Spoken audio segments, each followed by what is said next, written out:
2 points of exhaustion there. Sorry, Jimbo. Yeah, I'm good. Okay, anything anyone wants to add for clarity, or no? No, I'm good. I don't think there was really much in the way of patch notes, to be honest. Are you guys knocking off the gold that you're spending when you spend it, or you just? I am, yeah. You are, yeah. Yep. Yeah. So just make sure, because I'm not trying to. It's worthwhile you guys keeping a tally and just staying real with it. I think you'll get more from it than just saying, yeah, pay the gold. Yeah, I've got party gold, and I think everyone's got their own funds as well. Yeah. Okay. Right. If there's nothing else to add, and everyone's happy, you guys are in Trollskull. I believe you lit a fire to light up the room. Thorin, you sitting in front of the Red Viper, seeing her sort of in the light for the first time, sort of mousy, brown, curly hair, and this mask on. You reach in to remove the mask, and when you do, you are taken aback by seeing the face of Ezreal Rosnar. This is the damsel in distress that was in the wagon race. You managed to save from her carriage before it careered into the shoe shop at the bottom of wagon race. You can see that she's quite shocked. She looks a little bit shaken. She's very, very sort of bedraggled in terms of she's just been through the washing machine. What do you guys want to do?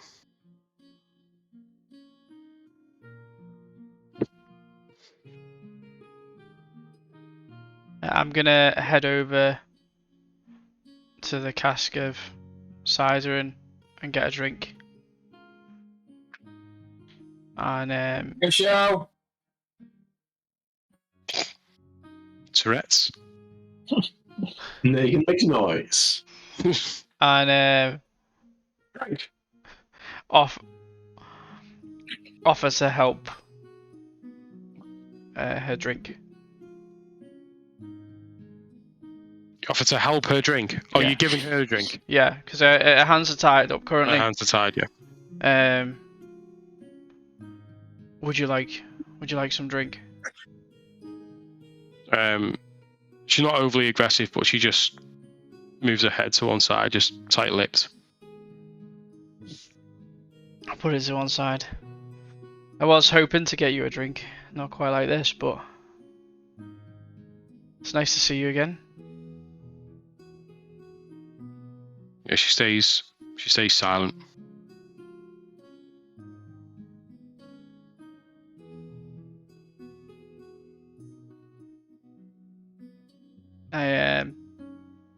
Is a bag at the side?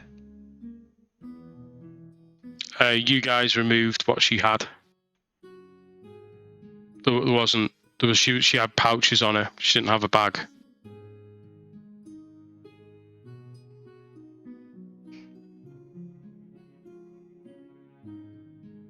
Well, this'll go a lot easier if you talk to us.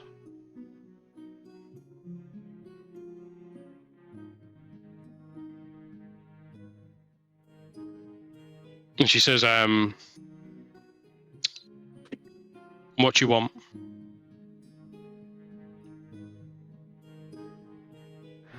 Oh, we were after you.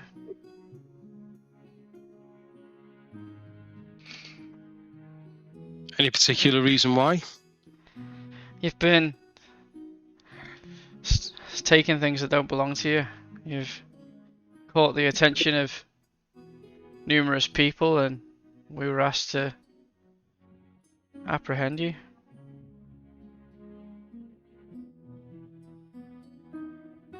What am I supposed to have taken? I don't think you need me to reel off the list. I think you know.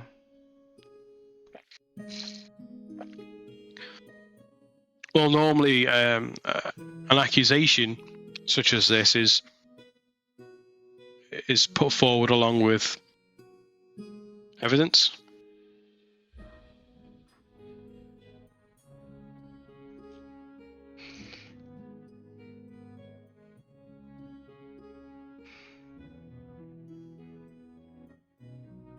What were you doing in the shop this evening? I heard the sewers weren't safe. I heard there was a problem, and I thought that I was in a friend's basement. And when I got in there and realised that I wasn't, I came out to try and seek refuge somewhere else. The sewers are the quickest way of getting around the city, and I know I shouldn't have been in there tonight, but So the Can I insight check that just from afar, from where I am? yeah. Please. 24. Yeah, you're pretty certain that this is bullshit. Okay. I don't say anything for now, but I just keep listening. so the whole crashing the crowbar into the front of the shop next door, but one wasn't on purpose. No. You think I could crash? I could crash that on purpose.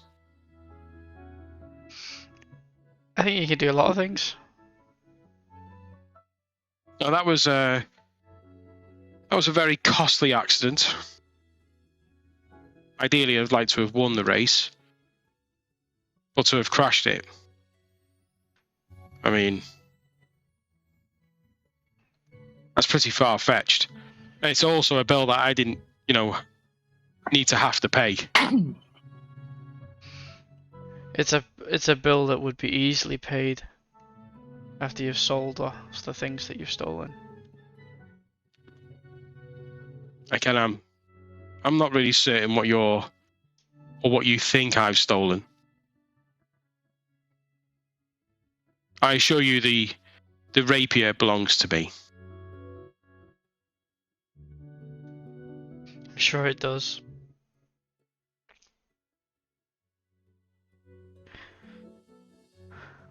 What happened to the crown? Where did it go?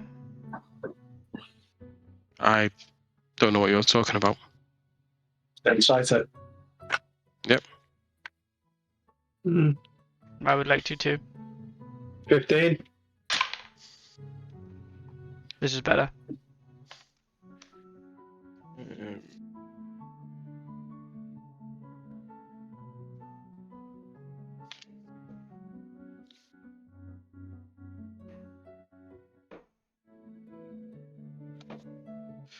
$15. Again, yeah, you're sort of picking out that this is it seems a bit flimsy. Just check up and say, you saying you're in a friend's basement? Bullshit. You not knowing about the crown? Bullshit. Like, we're not here to be against you. We just want to find out some information. She looks over at you and she says, "Darling, I cannot see a crown here."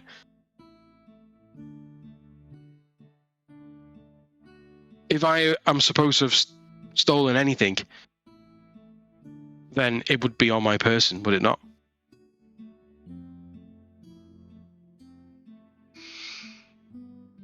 Perhaps. You weren't there to steal something from that shop, no? Sorry, I didn't quite catch that. So you weren't there tonight to steal something from that shop, then, no? Why would I steal anything? Please. Don't know. Why does anyone steal anything? Because they need money? Because they're in debt? Not necessarily. Because they owe someone something for a job? Because they like to show off. Possibly.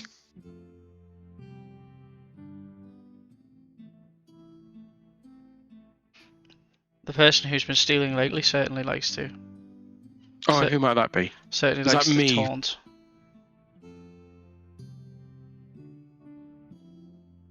I'm gonna open and smack this bitch in the face. You need a background.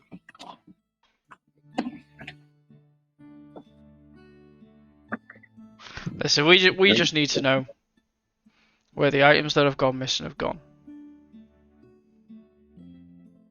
Enlighten me. What items have gone missing?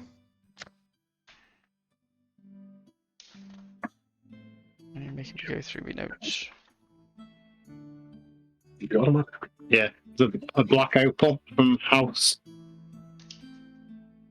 Mix something. Yeah, so black opal, a war mask. What the fuck's that say? Chalice, a brooch, a pink diamond. Any of these ring a bell? I'm looking for any signs of, expression or, recognition on her face that as we're reeling them off, that she doesn't expect us to know as much as what we might know. Reading that face. She says, yes, I have heard about some of these items. Hi, Jay. It's a terrible business. Those poor families.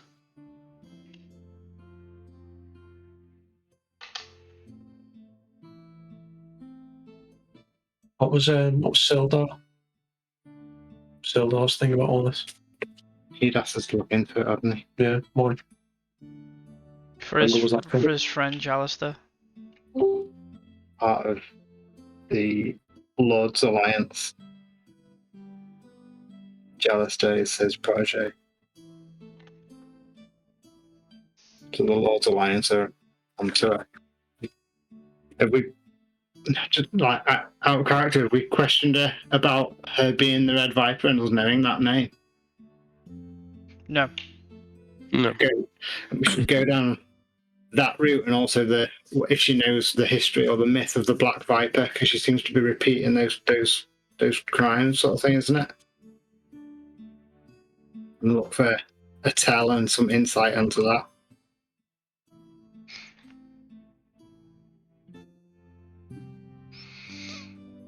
What's the mask look like? The mask is like A warm. kind of like that, like a Harlequin sort of mask. It's sort of like diamonds over each eye, sort of a diamond shape, and then held together. It's black. So why were you wearing a mask this evening then? If you weren't up to no good.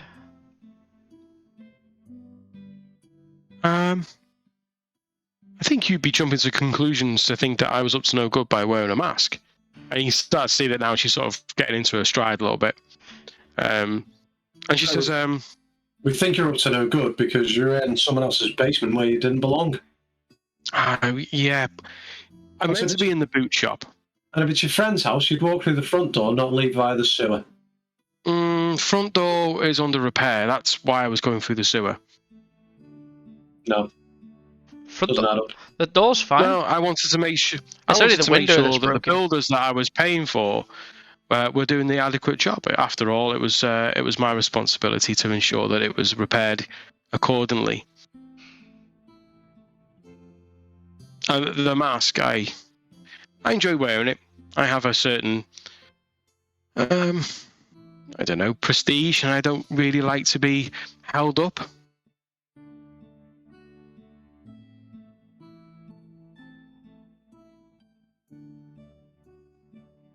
Megan, how do you feel about chopping her head off?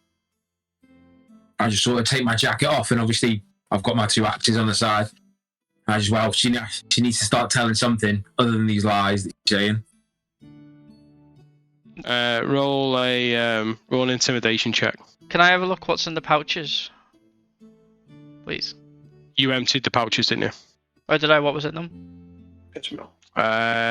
So it was. Let me just see. You found the rapier, lockpicks, a healing potion, and a black velvet cloth in the shape of a circle. I'm going to go dark. 21. You can see that there is a worried look on her face.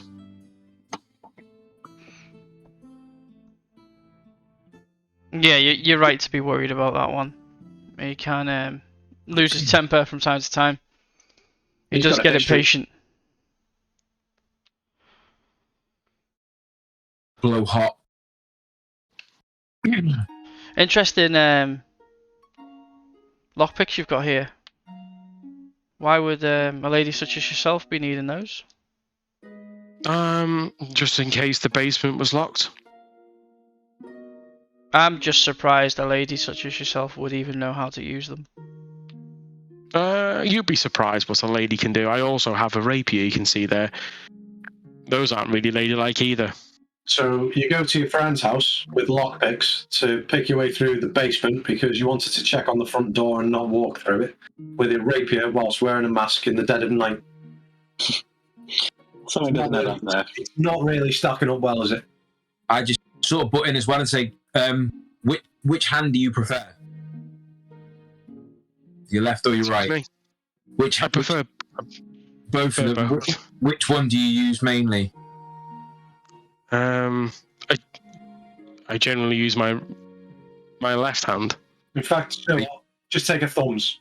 Your right hand, you don't use that as much. Just take them thumbs. Thumbs. Can't do anything without thumbs. I was just thinking of the hand, just to take the hand. Right, guys, let's not be too hasty here. It's just a hand. I know it's She's just a now hand. like sort of pinned back, and her eyes are wide. I know it's just a hand, but I'm sure we can come to some sort of an agreement here. Start with a little finger. I've seen people have normal eyes with one hand. I mean, Stub. She says, "Might I remind you of the code legal?" And there's a bit of a quiver in her voice. In the code Crimes legal, against lords and nobles.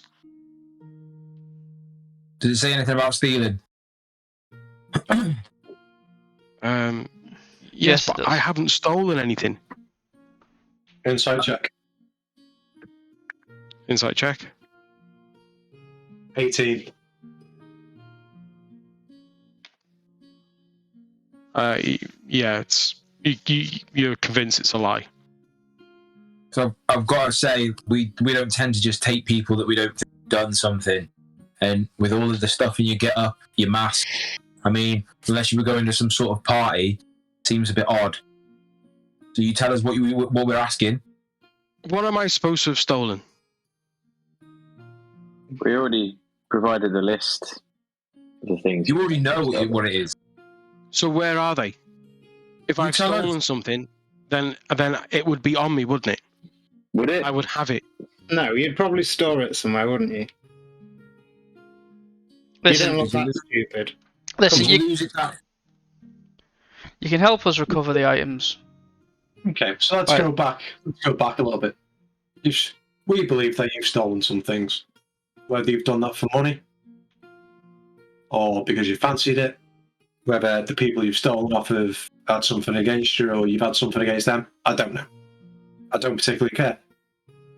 At the end of the day, we're also interested in getting hold of some stuff that's been lost in this city for a long time. Now, you clearly have a particular set of skills that could be beneficial. Maybe we can cut you in. If you've got the information, that'll help us. You're not going to get a deal fairer than that. You're not in much of a bargaining position here. Got my very angry red friend. We've all had a very rough night. I'm feeling particularly shitty. Open up a little bit. It's your ticket out. It's your best chance. How about that drink first? How about you untie my hands? Which one? She said she preferred My her left one. left. So maybe we untie her right, just in case. And then if Negan gets bored, she's still got her preferred hand. Already bored. I think we all are, mate.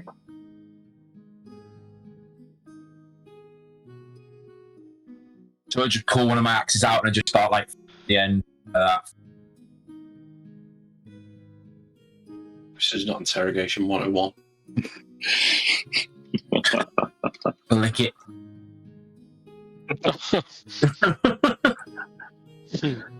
I feel like we're in So what are you doing? or something. You bleed like Mylene. Who's untying the knot? I'll attire it.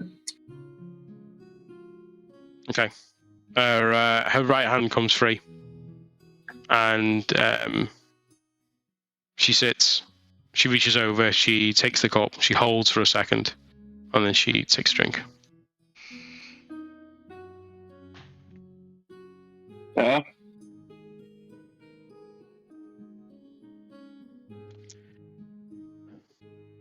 So, do you want to tell me who you are? And why you're so interested in what you're interested in? Not sure if you noticed, but we're asking the questions here at the moment. Perhaps. I thought this was a two-way conversation. And it can be, but perhaps you can tell go us ahead. something She holds up one beforehand. hand. You'll get used to that.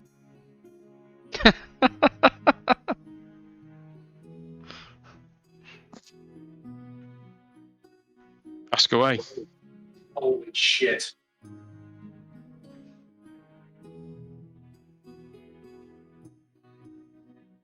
Jesus. Bim bang. Fucking hell. Oh my god. Small Chinese boy in that bag. Wasn't necessary.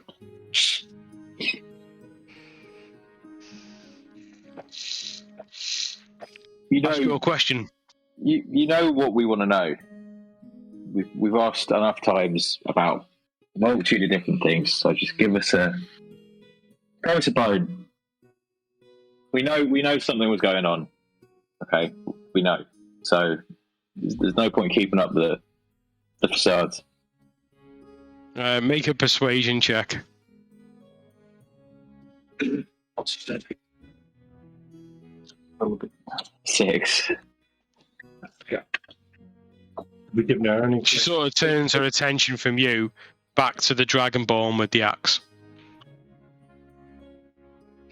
Why Oh, go on. why did you choose the name Red Viper?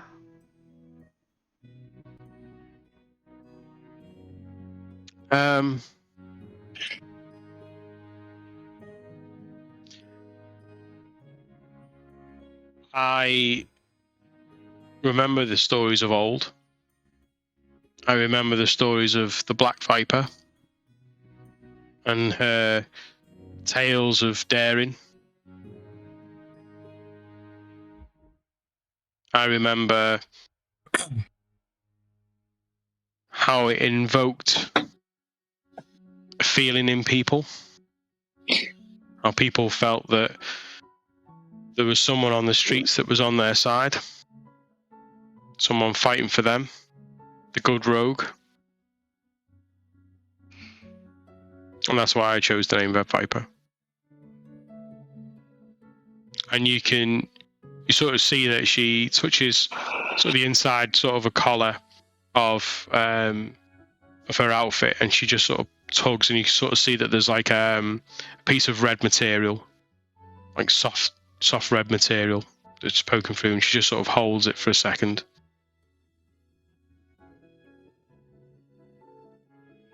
I saw look over at Ulfgar and say, "Have we got like a bucket, like to catch it?" And Running around somewhere. No, we've got one.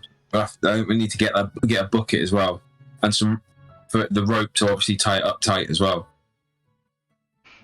have you been working with anybody while you've been in the city? Anybody been helping you? Siraj, perhaps? I have friends. I don't know anyone by that name. Can I insight check that? Try that. Yeah. 16. Yeah, I got 14. Seems pretty truthful. Seems convincing enough. I say, listen. So I'm not going to name names, but we've got a friend, part of the Lord's Alliance, who's very interested in Red Viper's work. I don't think he's a big fan, to be honest with you. Now, we can maybe get him on side or not turn you in. You know, maybe your friends and you have got some underground connections that can help us mutually benefit one another. And for the Don't know if this record, sounds like there are a number of us here that are fans. Ulfgar, get the bucket. Get the bucket. so. If it sounds appealing to you, maybe we can have a conversation. Get some information from you.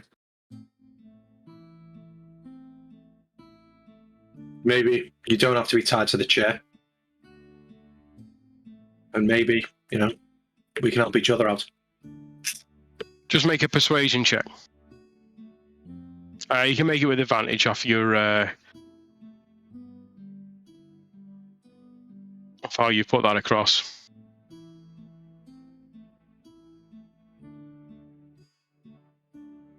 $24. Thank God for advantage. Because the first one was 3.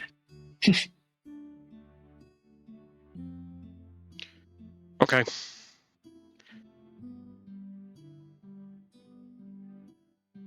I'll tell you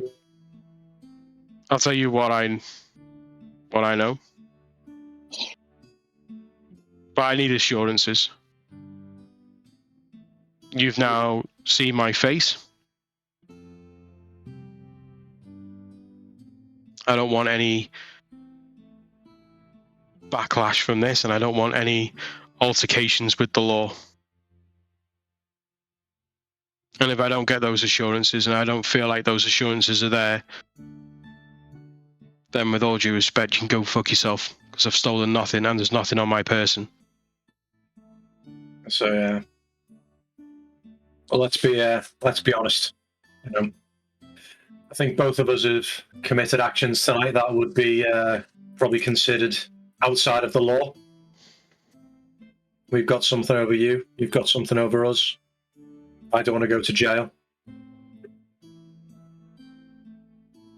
You have my assurance that we will not turn you over to the law. Unless you act or harm one of my friends. With that, she looks at Negan and then looks at his axe. I kind of give Negan a look, like a bit of a nod. Like to be plenty of hands to chop up, my friend. So I like grip it. Yeah, me gripping it. And I just put it back in. And then go and sit down. I get Negan a drink.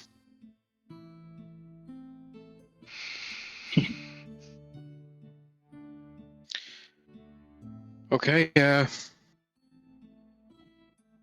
me what you want to know. What were you doing there tonight?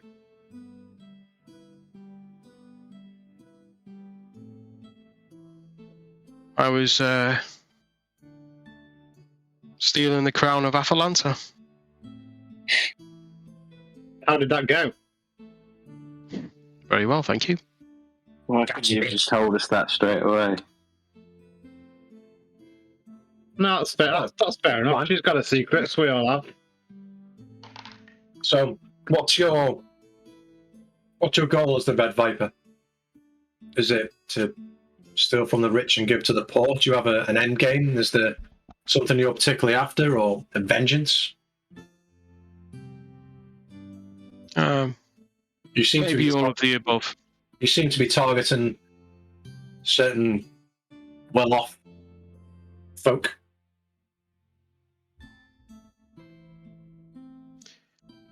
My family were captured, beaten, My father was imprisoned. My mother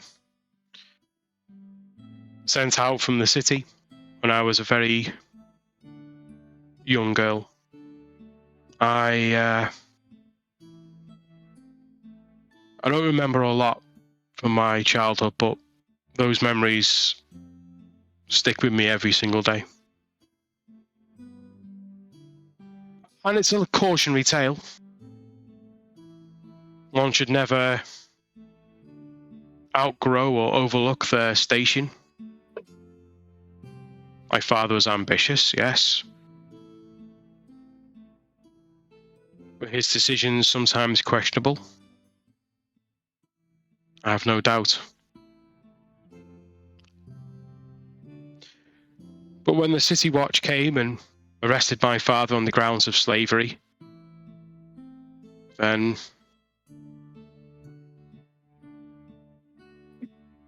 I don't know. He was never a slaver. My family were never slavers.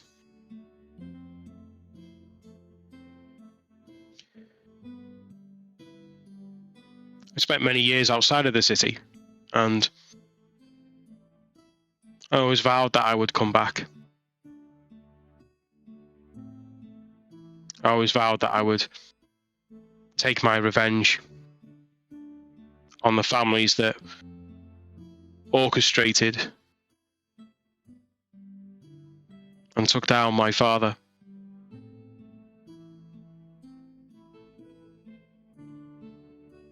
It sounds a noble cause.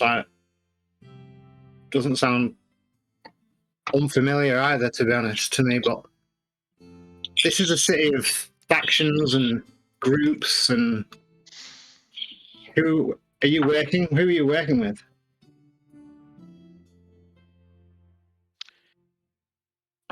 I was approached on my return. I was given sanctuary. I was given a roof over my head, food, water. I was given a form of education, and I was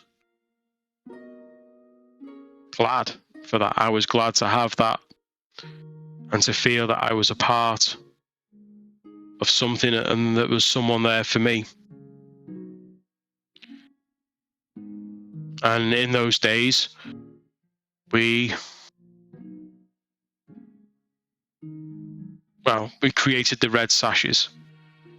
Red sashes. And she pulls again the red cloth from underneath her clothes. We do just that. We are... Well, I'm sure the law would call us vigilantes, but we look out for the city.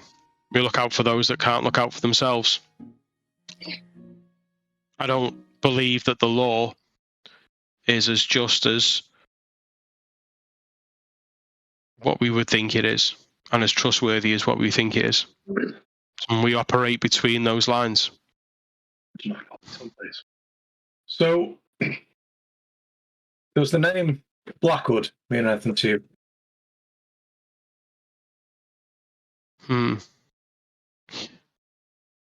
Because I I imagine don't know him. if you're looking out for the folks that need it, I imagine you've come across his name. The Blackwoods were on our list, particularly after what happened early on, a few months ago. But there are bigger scalps than those. Much bigger scalps. The families that I look at, particularly one in particular, is they're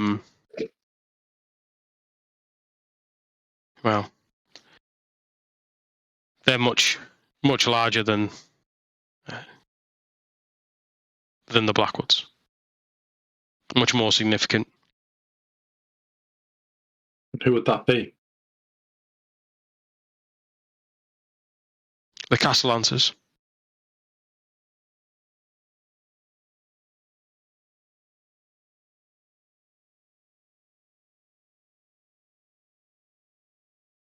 Why are they high on your hit list? They were one of those families. They were part of that group that brought down my father. The Blackwoods actually worked for the Castellances, or they were a house that were close to them. They allied with them. Oh, they were definitely subordinate to them as well.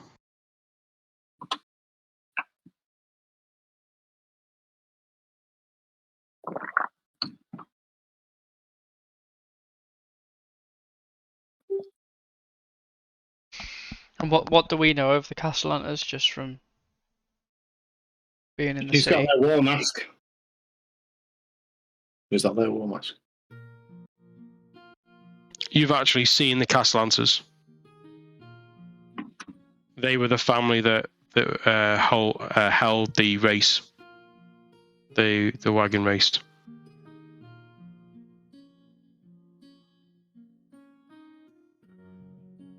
And they're the big cheese in the city, yeah. Another big cheese. It's quite a complex city. I'm sure you're well aware of that. Real power for a family comes from aspiring to be a masked lord of this city. The masked lords hold the sway. The open lord, yes, Lyril runs this city. But the real decisions, the real power, that sits with the masked lords. No one knows who they are. The Castellances might already be a masked lord. But we are working towards growing the Red Sashes to provide information, stability, protection for this city and its people.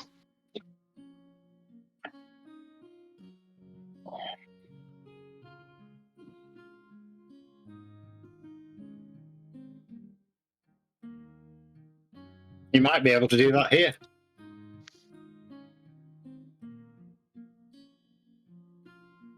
As in, Open to conversations.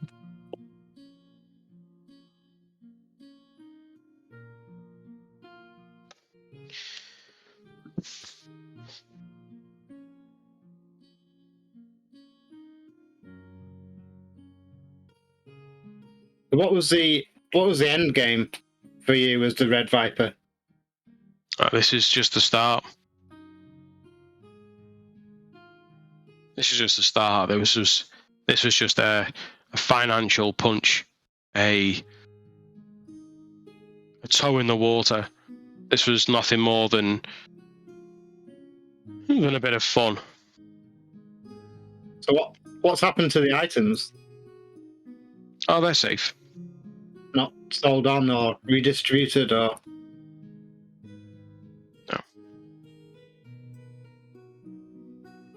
No, they're safe. I was allowed back in the city. Fortunately for me, the sins of thy father were not held against me. I've managed to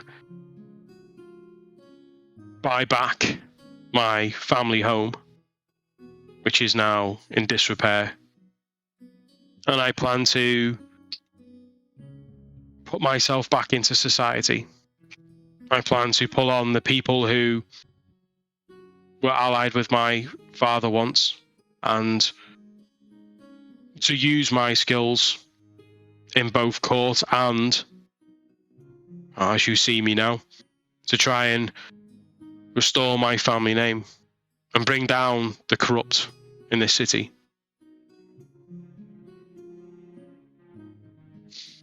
Could one of you untie my other hand, please? I'll do it. As you do, she pulls her hand free and she just gives her wrists a rub and a bit of a flex.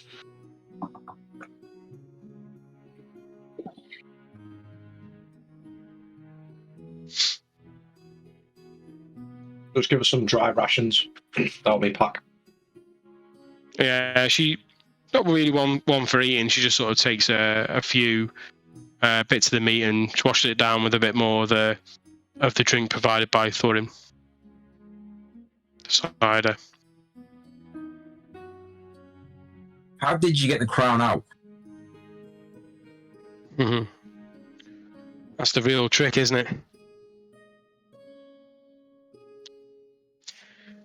I had to get the crown out, but I knew that I could be stopped. I knew that leaving the cards would likely bring someone to work out what I was doing and where I was going. I quite like the cat and mouse chase. But the real trick, not even getting the crown out of the shop, but the real trick was getting away with it.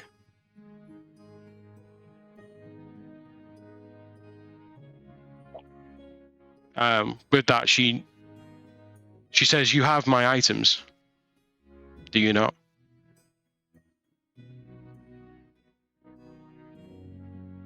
Oh, was one of these pouches a bag of holding?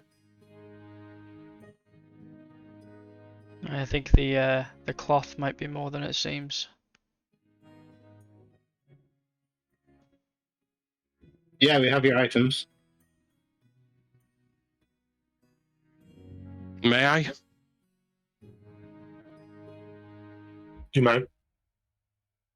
Please, I'm fascinated. She takes the item and she puts the rapier down on the table. She takes the potion of healing and she sets that into her own pouch and closes the pouch up. She takes the round piece of cloth and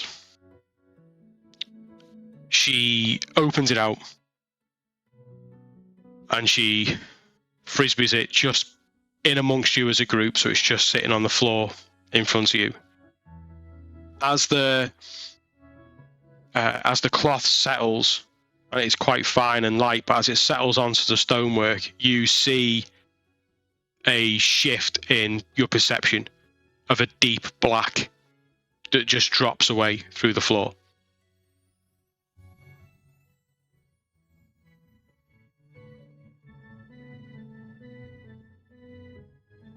Please enlighten us. You like the cat and mouse.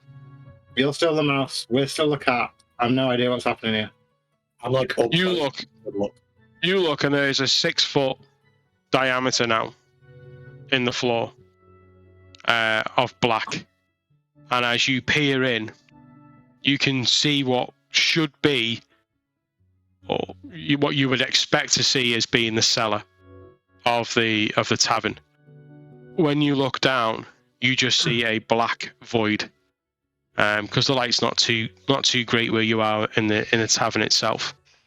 But on that little bit of light, you look down, and approximately 10 feet into the black, sitting on its own and glittering, is the crown of Atalanta.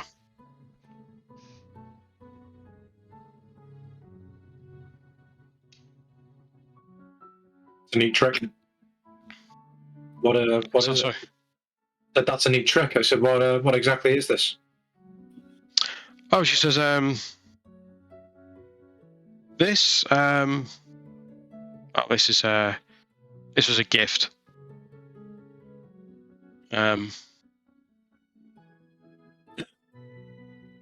It's my portable hole.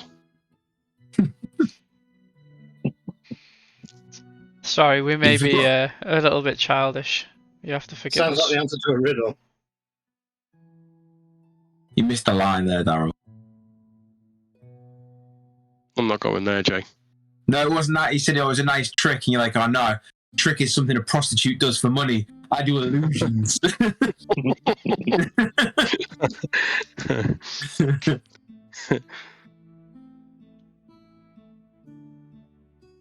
Yeah, she picks up the cloth, and as she does, the perception again just turns it back into a cloth.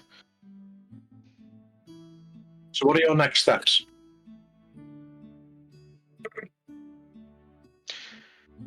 Well, I think I need to stop leaving cards. I Well, haven't really thought about my next steps yet. It does give the game away a little bit. Like I said, I like the chase. I didn't expect to be sit somewhere. Speaking of games, have you ever heard of anything called the Grand Game? I can't say that I have, no.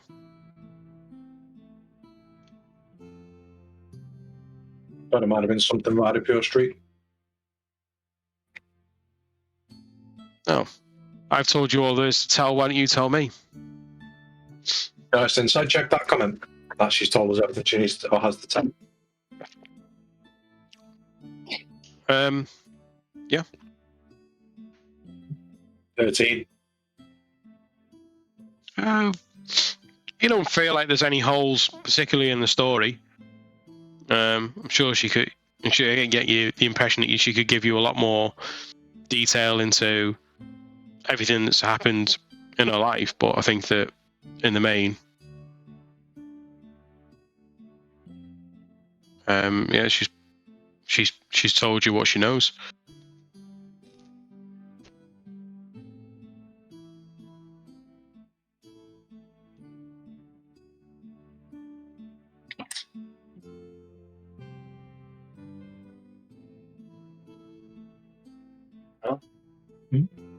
okay.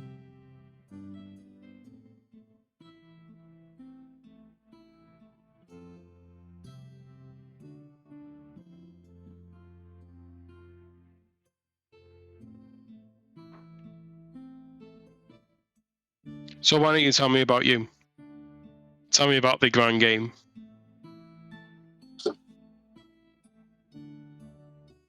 We don't know that much about the Grand Game. We know that there was a lot of money embezzled a long time ago, sealed away. Other than that, we just know that some people are out there looking for it. Apparently the Grand Game is on. I'm willing to hurt a lot of people to get it. With Bram Blackwood being one of those people who's caused me and my friends, more my friends, a lot of grief in the last I see. 3 or 4 weeks. Obviously, you knew what was going down in the Copper District. You know, they looked into that, and it almost cost them their lives. I see. Well, maybe if you help me, I can help you. I can speak to the One and see whether he knows anything about Blackwood and where he might be now. Is the One the leader of your red sashes? He is. And He's a good man. Listen, I can't speak for everyone here. I don't mind bending the law. Hell, I don't even mind breaking the law, but it has to be for the right reasons. For the good reasons. Yeah, sometimes. I need to make sure that you're just that all of your intentions are true and good and righteous. Hopefully we can make this work, but what help do you need from us?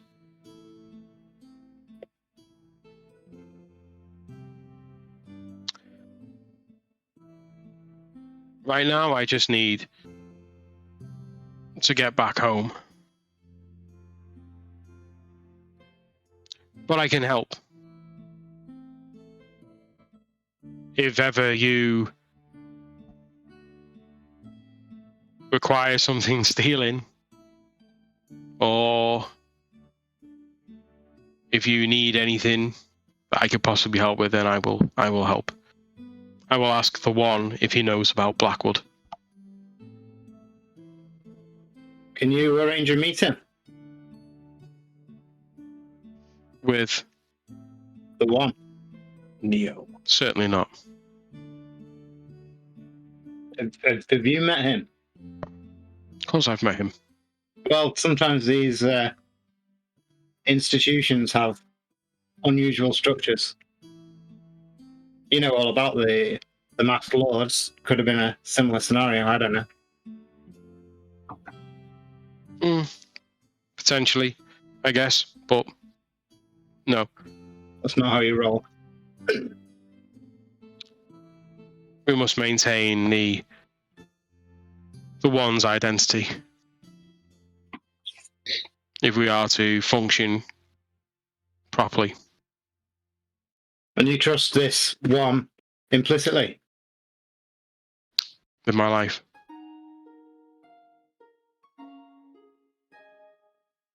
In fact, I would give my life for the one.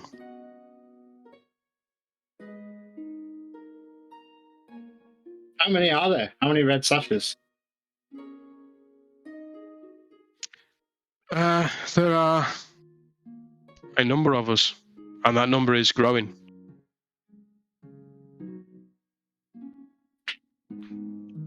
Are you all recruited, or do you volunteer?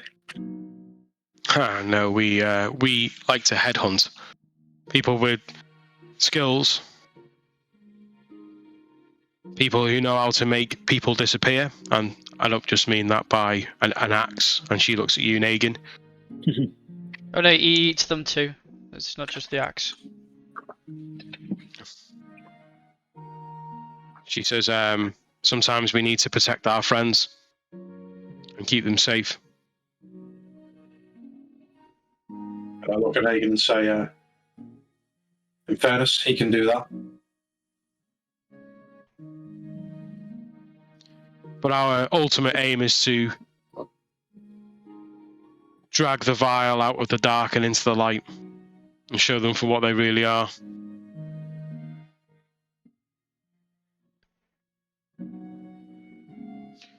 It's a noble pursuit.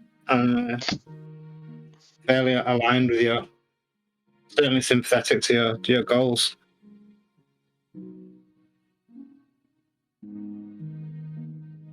How would we arrange to hear back from any information the one has? Can we arrange to meet again and share further information?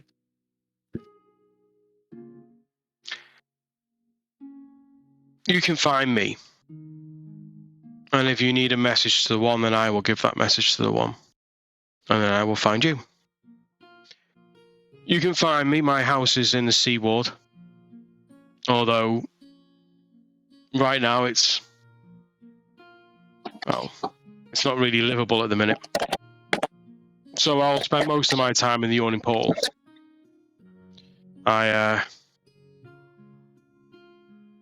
have other business I'm waiting on. I'm waiting on news.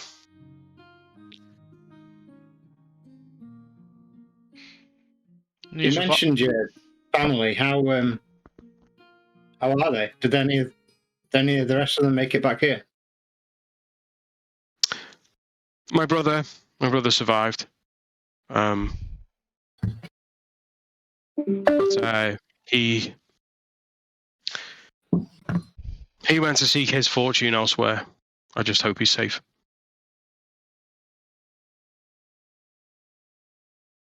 What's his name, if I might ask?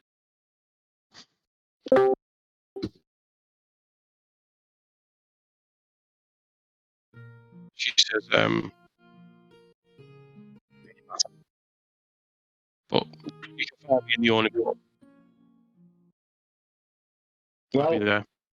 our adventures take us far and wide. We might hear of him and like to pass that on if we could. No, I've already. I'm already looking into that. Well, good luck for what it's worth. Thank you. Now, if there's nothing else, I'd like to be on my way. We come up against Xanathar's gang and the Centauran a lot. Do you have any of your number amongst theirs? The clashes of those gangs is a fairly new situation that we find ourselves in. It's something that we weren't really focused on before. Zentarim, yes, we keep a close eye on what they're doing. However, we're kind of looking at more the sort of financial power, if you like.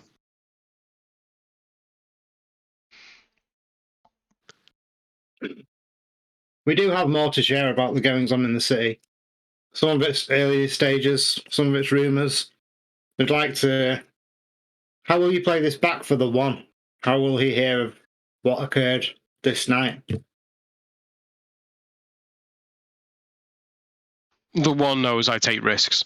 However, what I will say is that I managed to meet allies. I'll think of something to tell him.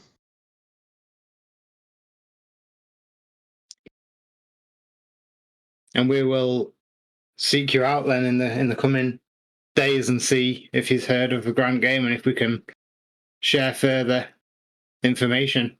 Ask him a bit more about the issues with the Zents and Xanatars.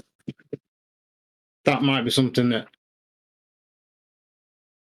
we can take opportunity, or that might stand in your way. So we might be able to help out there as well. I don't think this is the end of these conversations.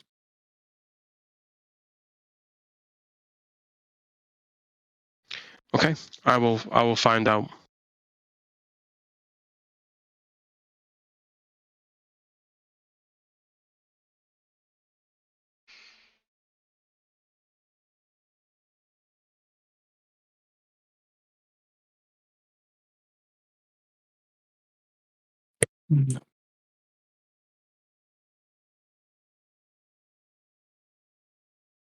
Now, if you don't mind, it's been a long night, and I'm going to head home.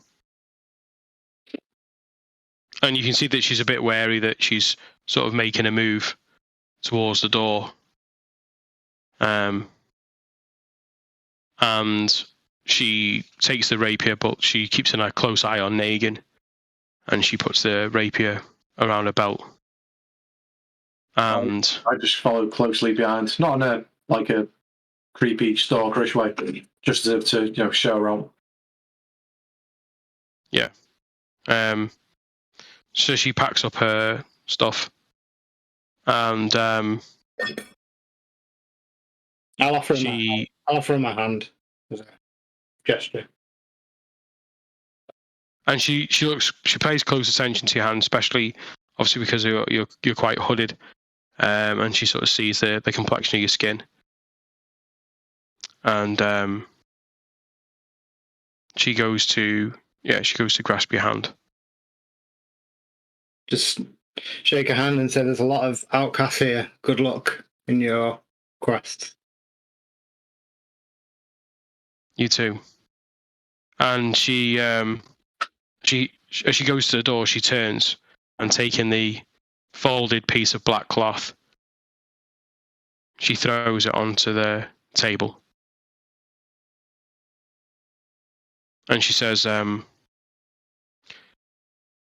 it's the funny thing about stealing. Can you steal something that was already stolen? Well, they say possession's 9/10 of the law, so. But equally, in this town, I think we're agreed the law's an ass. Yeah. That fully describes Orsaba.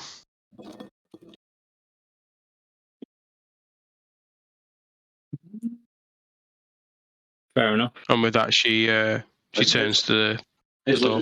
Isla just gave Thorin a bit of a look, but nothing more than that. I follow her out and show her out to the door. Yeah.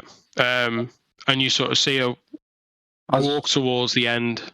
Yeah, just as she's like just walking off, I just say, "Lady," as you clearly are, and like this is more under muttered breath. And I just say, quickly, you say you want to drag the vial out into the light. Have you heard anything about a narcotic from the Underdark derived from Lady of Decay? I think it's called Emporium, is it? Empyrean. Emporium. Have you do you know anything of this?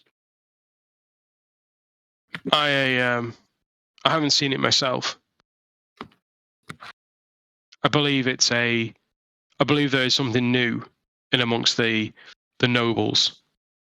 A fashionable drug.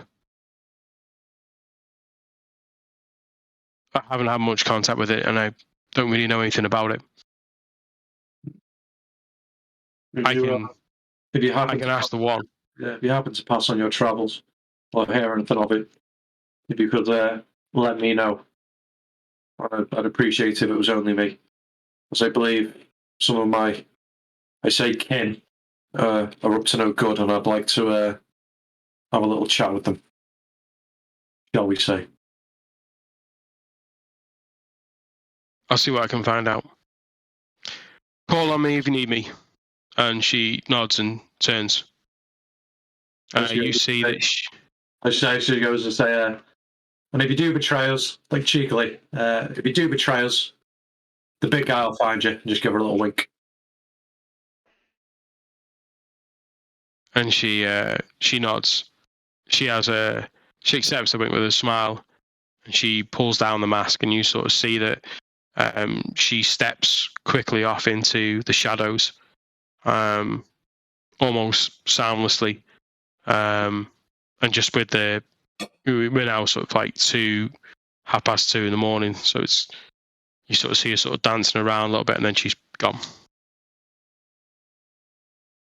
Yeah, go back inside. Yeah, you go back in. Everyone's gathered, and where you were, the folded cloth remaining on the table. She left the cloth.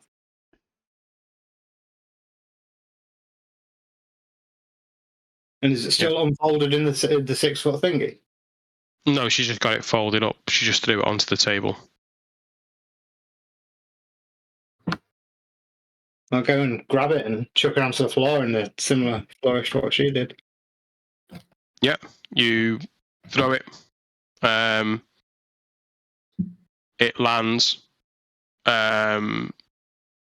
sort of against where like the wall is between the bar and the stairs. There's like the brick wall, and you sort of see that one of the corners is just slightly up, and that just fully descends. Just it's like a carved portion of the wall in that diameter. It just still descends, and you peer inside and see once again glittering at the bottom is Atalanta's crown, and you have a portable hole. Awesome. What a nice lady. That was certainly interesting. I'll stick it in the team inventory. A lady's portable hole. Portaloo. Negan would like to store a head in it. Facilitate those needs.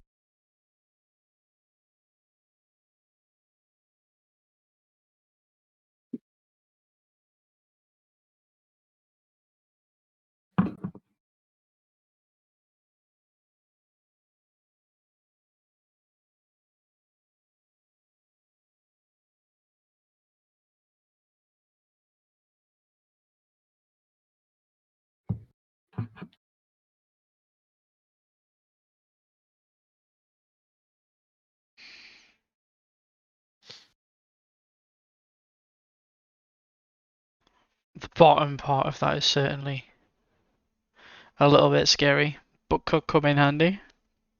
Yeah.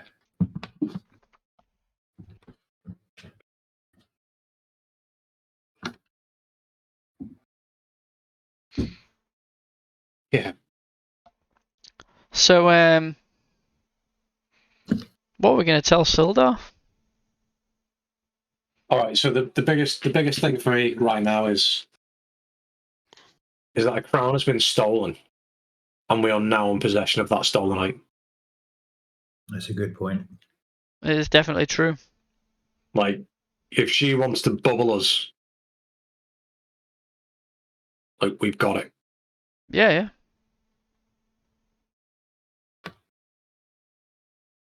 Did have to throw this random piece of cloth on the floor to find it, but Could you hide the cloth in your ring?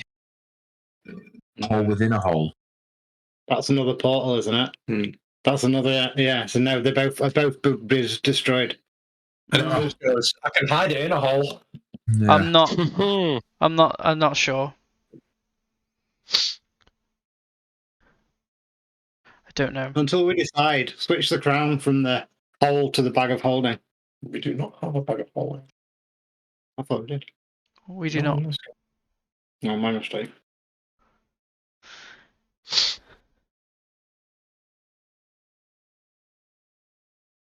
Yeah, we need to decide what to tell Sildar. I mean, ultimately, we can tell Sildar a half truth, and that we chased down the Red Viper, and in doing so, we managed to get the crown, but she managed to escape us. That's the full truth. I do feel like we've had our pants down, to be fair. The meaning of full truth.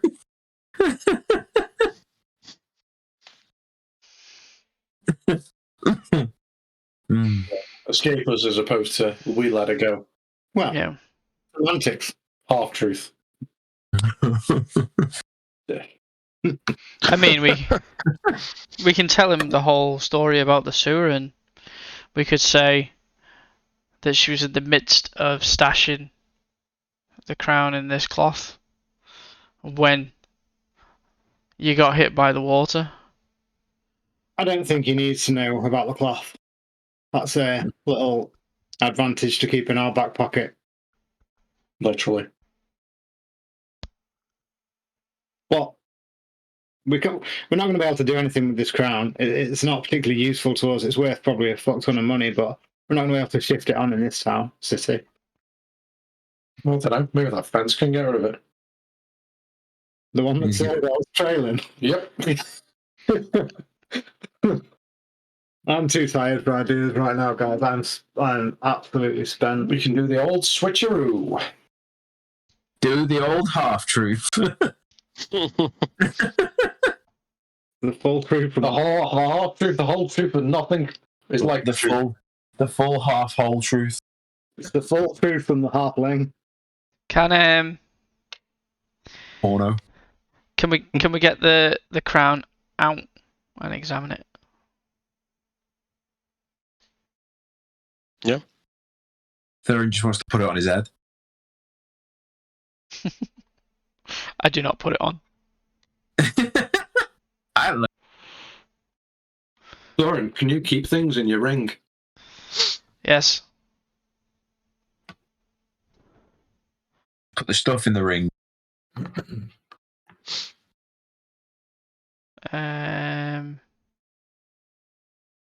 You got a little display unit in your ring. I've used it today.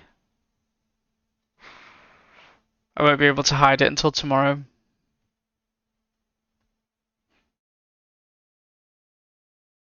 And then What time is it? I'm off for an hour. and then I won't be able to retrieve it until the day after.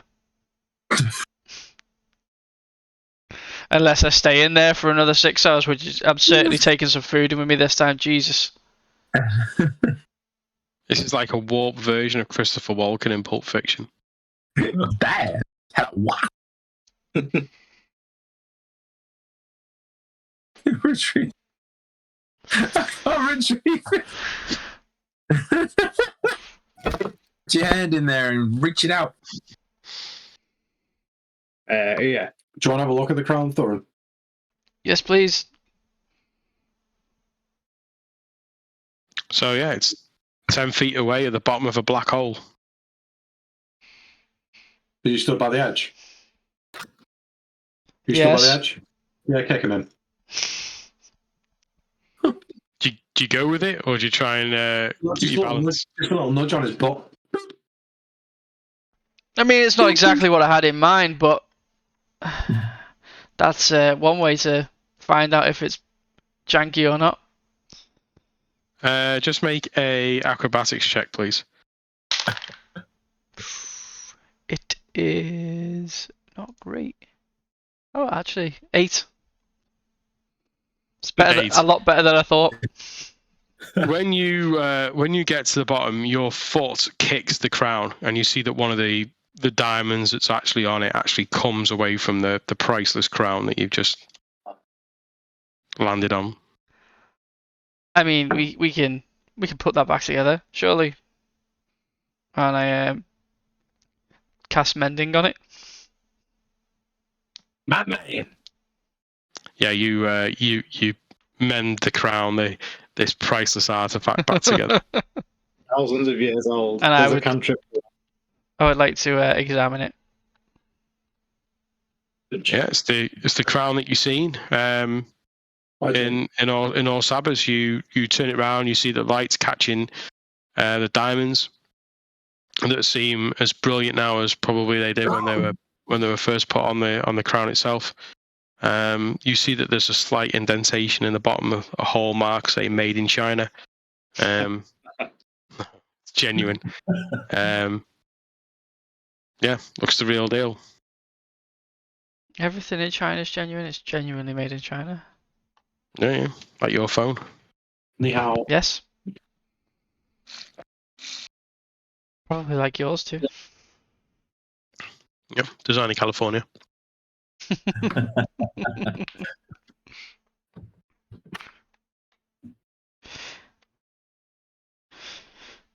So what are you doing? Well, You've got the crown. You're in the bottom of this. Yeah, it's certainly a work of art. Right, guys? Do you want me to leave it down here, or you want to? Somebody How else want to have a quickly look? can we contact Sildar? Do we want to contact Sildar?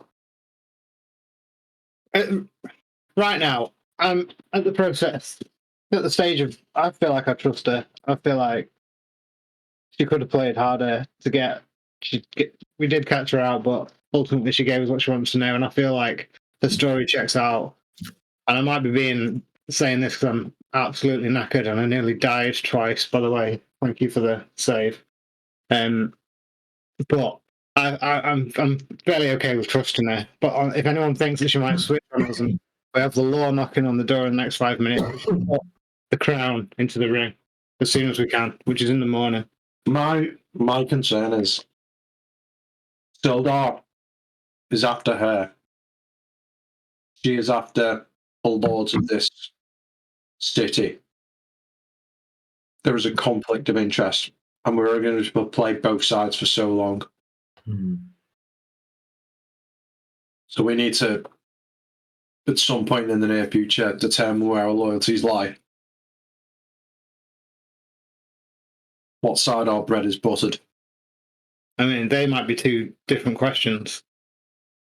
I'm certainly leaning heavily towards being sympathetic towards her and her red stashes. I don't believe that the law is just in this city, and I don't believe that the rich have the interests of the people at heart, and I don't believe that the goings on in the copper ward are just or true, and they should be stopped if they can. And if my beliefs are going to drag all of you down, then we can go our separate ways. But that's just where I'm stood right now. But I don't know Sildar of old. I don't know where his morals lie. He knows you guys from back in the day, so I'm sure he's an excellent and a really good guy and judge of character and stuff. But I don't know him that well. I don't feel like we had the option right here. We could have turned her in. We've already made a decision. And he doesn't vote Conservative.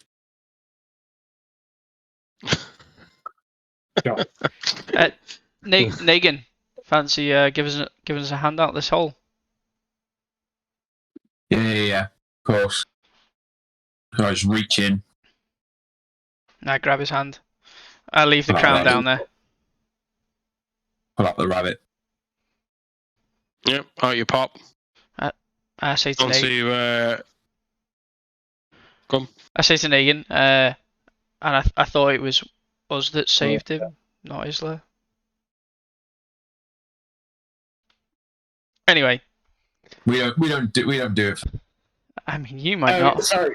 No, don't get me wrong. Like, yes, you saved us. He saved me prior to that. There's been a whole. It's been a night. It's been a hell of a night. There's been a hole. Oh, what So a it's night. a hole.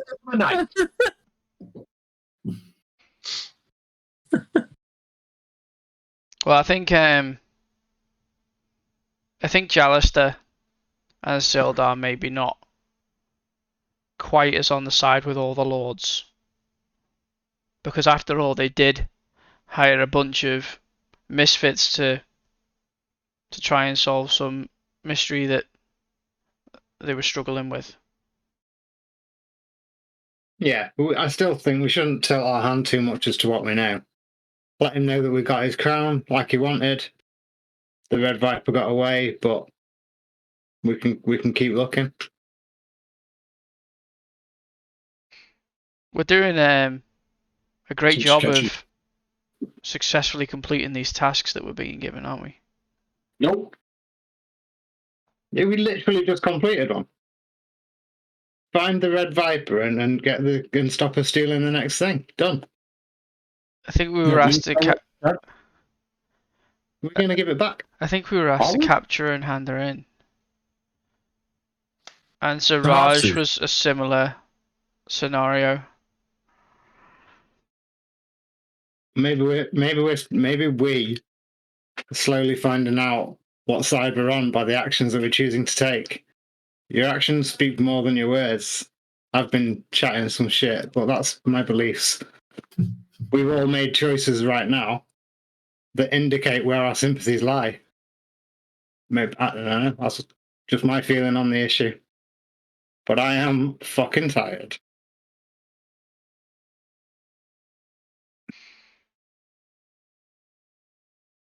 Alright, We well, need to get some rest. we better get this crown hidden then. We've got the false wall downstairs with the where the shield was. Stick it in there. I mean, we can just throw the portable hole back open. Yeah, but she knows that, so she'll come and say, "This is what it is." Find one of them's got to put. If that's what happens and she turns us in, which I don't believe she'll do, but the risk-averse side of me says, hide it somewhere, denial knowledge, and they won't probably even find that false wall. It's been hidden in this ruin for however many years. Okay, but if we hide it, make sure that we hide it. I would know this information because I cast the spell.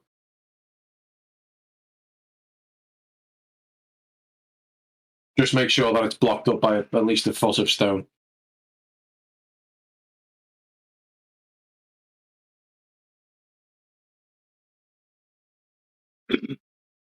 So stick it down the basement, Yeah? down the false wall.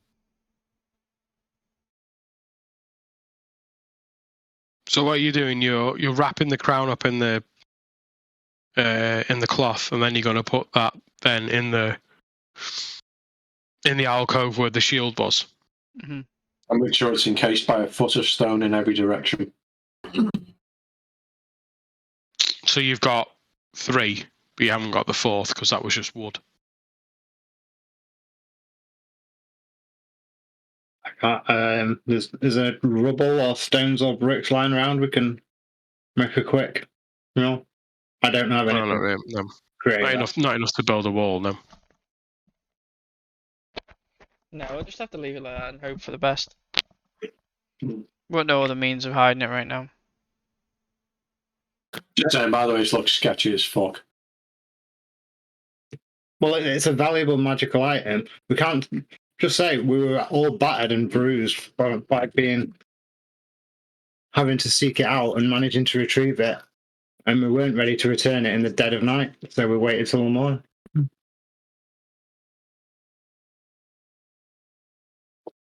Watch her prove me wrong now and turn us over. I don't think she will. Women. I don't think she will. Oh, see, we're already picking sides.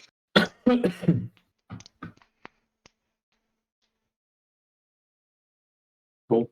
If that's all for tonight, Yeah, I go wanna get yourself go some around. rest.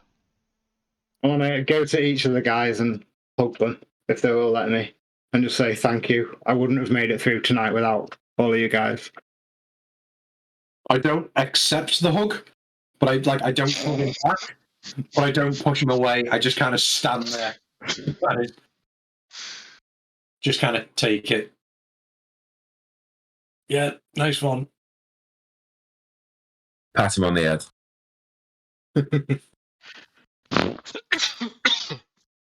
Okay, so what are you guys doing? I'm going to sleep. Everyone heading to bed? Yeah, I think so. No, Yeah, only rest. I'm keeping watch. When you doing? How long are you doing it till? Until somebody else wants to. Will you wake me up when you're tired then, and I'll get up and do the second? Okie doke. Just in case anybody comes back. I'm going to set Liff on alert. I've gone, actually, forget that. And Okay. I go and grab myself a cider and sit down. Okay. Yeah, with the fire just dying down, you take a seat. You're in the room. Is there anything you want to do in that time, or? No, I'm just gonna sit with my back to the fire and just deal some cards and just while the hours away. Yep. Yeah, your watch goes without any interruption. You sit there and contemplate all the weird and wonderful things that's happened in such a short space of time. From being captive in by a band of orcs and held in a caged wagon to now being here in Waterdeep, having caught a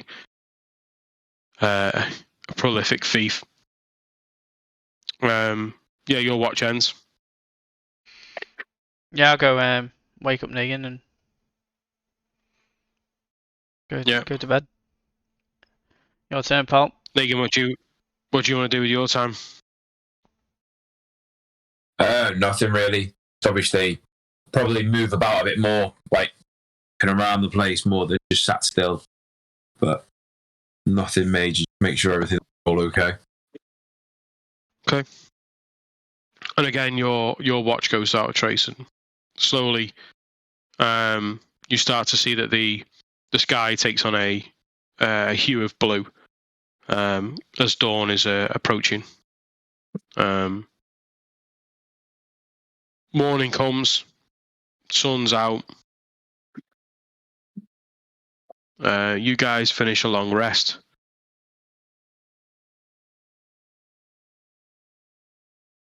It's still quite early. What do you guys want to do?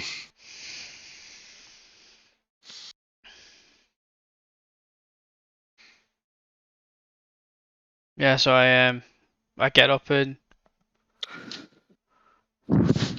check Obo's room, see if anything's changed in there before I head down. Make a perception.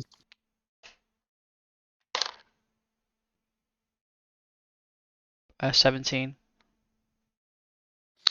Not that you can tell. You still see the way it was, the writing. Yeah, I'll head down and get myself a drink. Okay, who's up next?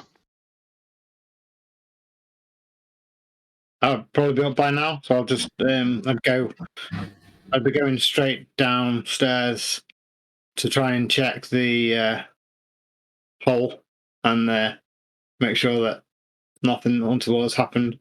I see everyone on the way say, how was the night? Everything okay? Yeah, everything was fine. Nothing exciting. More Sweet. exciting anyway.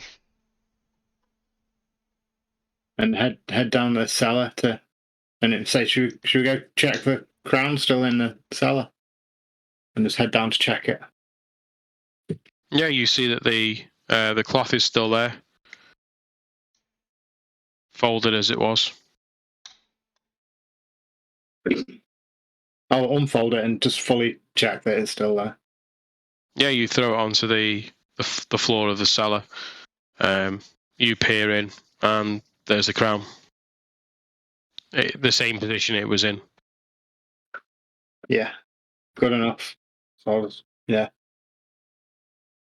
fold that back up. Happy days.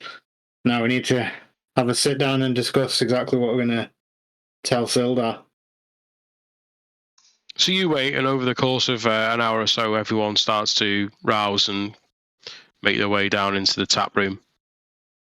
Have we got anything in the tavern the way we can make tea and not just drink beer and cider all our lives? No. I'm just making a mental note of looking at. Yeah.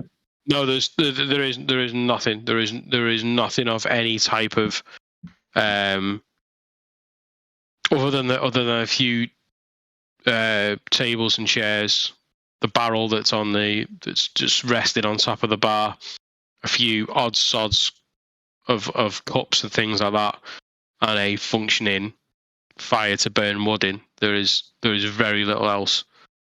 It's got a sturdy front door and glass windows, but that's about as much as you get. I've got an iron pot in my burglar's pack, so I'm going to take my water skin in my iron pot and I'm going to have hot water for this morning and offer anybody else who wants any. Okay. You can find a way of heating the pot using the log burner that you've got. But yeah, you'd have to be very gingerly sort of manoeuvring this pot around to try and get the hot water. But yeah, you managed to pull something together. You could say that you had tea in your rations. So I wouldn't disagree with that if you wanted to make a cup of tea. I'm very poor tea and I drink it, but I don't look happy about it. Will I offer some to anybody else? I'm good, thank you. Okay, guys. So what do you want to do? Right, well, I'm gonna stay here this morning. I've got the contractors coming up to talk about maybe tidying this place up a bit, making it a bit more user friendly. So I don't know if maybe a few of you want to go see Sildar or. What's the consensus? Giving the crown back? I think that's the No. least we have to do. Yeah, I don't really know what else we could do with it apart from sell it, and don't feel very comfortable doing that. Yeah. Cool. Which one of you guys knows him best? Negan. Yeah, me. Yeah, should probably be you. There'll be perhaps be fewer questions asked.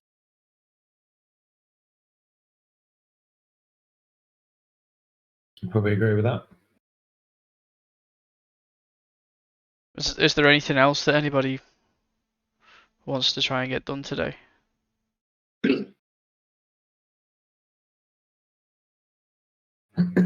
No. How's our mate the brewer? Do we need to check in on him? I can't remember where we got to with that. Rimple. I mean, we could do with. We're really on dregs right now, so we at least need to restock. Yeah. Did we have a conversation with Rimple about stocking the bar? We need to be careful in terms of getting a license. Yeah. So we can get more. We can get more, but it needs to be just for personal use for now. We need to look at getting a guild to support us in terms of having some sort of license, don't we? Like Ulfgar's the one for this. I look around the place and I'm like, I don't think we'll be having any patrons soon. We've had a few guests already. Wouldn't call them patrons. Well, take what you can get. It's not. Yeah, I'm happy to come along to see Sildar or to go along and see Rimple. Either one.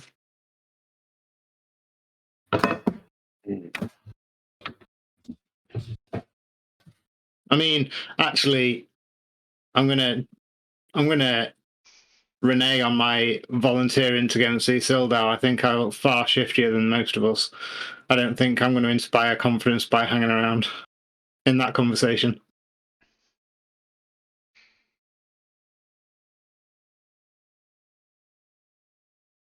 I'll go with Negan then. Do we know where Sildar is? Not a fucking clue. We know it was Taylin, Hairlip, Tom. Yeah, the We know it was around that bar. Corellin's Crown, was it? Balzoon's Folly. Balzoon's Folly. Yeah. It's a long shot just to go and hope he's there. Well, he should be tailing. So that's Well, I what I mean, think he'd be. yeah. It's our best bet. Yeah, unless anyone's got any other way of contacting him. Could be a waste Not unless he's nearby.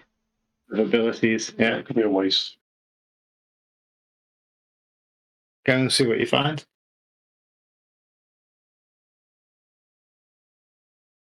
And then I don't know. I don't particularly know how they function, but would I know where to contact or how to contact the Lord's Alliance? Is it like? When you met up with Jalis there, it was in the marketplace. There was like a sheesh bar, wasn't it? What do you call them? Yeah, Shishi bar. Like a tavern, makeshift tent thing that you were in. So you've got a few options there.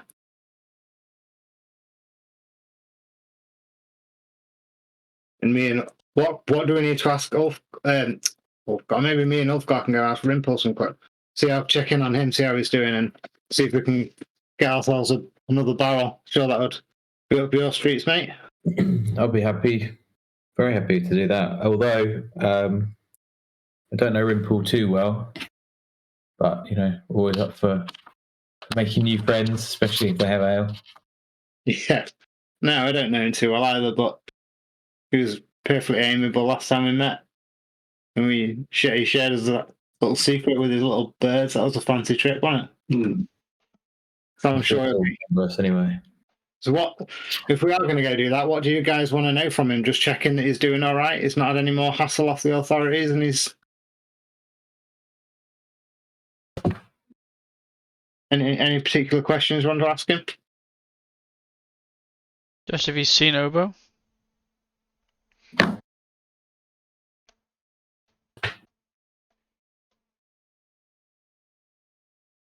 Obo's potion making gear was all upstairs as well. I can't remember if he's brought it with him. No, he hasn't. So that's it. Rimples. Yeah. Get that for us. Bring it back here. Yeah. I think it's best off leaving it. It was all mid potion making, wasn't it? Unless you know how to dismantle it without blowing the place up. I'll have a look. I do. I think it was like 4 days to brew a potion, if I remember right. I might be wrong.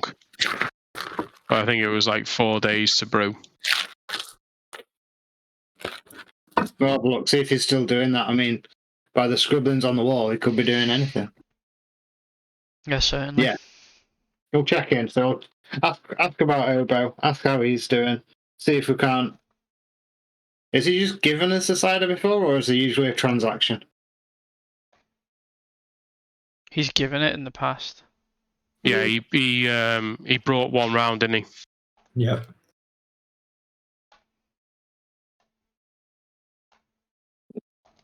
Yeah. All right. Can you tell them that I wouldn't mind a word with them so we can swing by later? I'd like to have a chat with them. Yeah. I'll invite him round. Shall I tell him to bring the missus? Yeah, she does really nice pork. Yes. She does like a pork and cider. Delicious. Sounds They like they just keep coming tonight, don't they? fit well with the whole. Portable hole. Yeah. Happy days. All right. So the way that I see it then is that Tavis and Ulfgar are going to go and see Rimple. Thorin is staying in the tavern. Negan and Isla, what are you guys doing? You're going to go find Sildar? Yeah, I'm going to try. Have a look. Okay. Okay, so yeah. Are you guys heading out now, or? Yeah. Might as well Yeah. get out of wood. Okay. And you're getting carriages? How far is it to Rimple's place? I would have asked. You're in the next ward over, so it would cost around 20 silvers to get there. I could sort you guys a couple of horses, but it'll only get you there. Unless you're quick. I don't mind the walk, to be honest. Ulfgar, what do you think? I've not seen much of this town. Yeah, I'll be up for the walk, although we do both have very little legs. Mine are perfectly respectable length. Thanks very much. I've just made them. How far is it to? 20 minutes in a carriage, it's going to be, what, an hour's walk? Yeah, maybe that. Maybe a little bit longer. Yeah, and on the way, I'm going to keep my eye open for a tea shop or similar. Okay.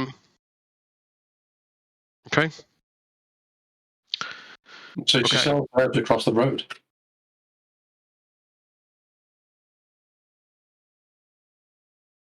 Well, I'm used to, tea's usually presented quite nicely in a caddy. It's not been, dried and aired and mixed appropriately and is very slowly and carefully brewed. It's not just picking a few leaves and chucking them in a pot. Where did you grow up? Isla just turns and says, "This guy's changed the tune from last night." Sounds very upper class. Yeah, where did you grow up? I do have an appreciation of some nice things. My family had money, and certain things you get a taste for, and you kind of can't miss it. I wasn't ultimately treated well by that family, but some things you still just can't quite replace. So your family mistreated you, threw you out, and ultimately you've left alone, but they brewed you fucking good tea. Well, growing up, Isla walks out. Fine. Isla walks out. Isla just... you do realise that they have got a point, that Corellan's Crown would be a good place to have a look for something along those lines, something that was herbal or anything sort of along those lines, that sort of apothecary type. Providing she'll talk to us again. Yeah, why wouldn't she? Because she was harbouring Siraj. Yeah, but we didn't leave that on bad terms, unless he went and told her all about us.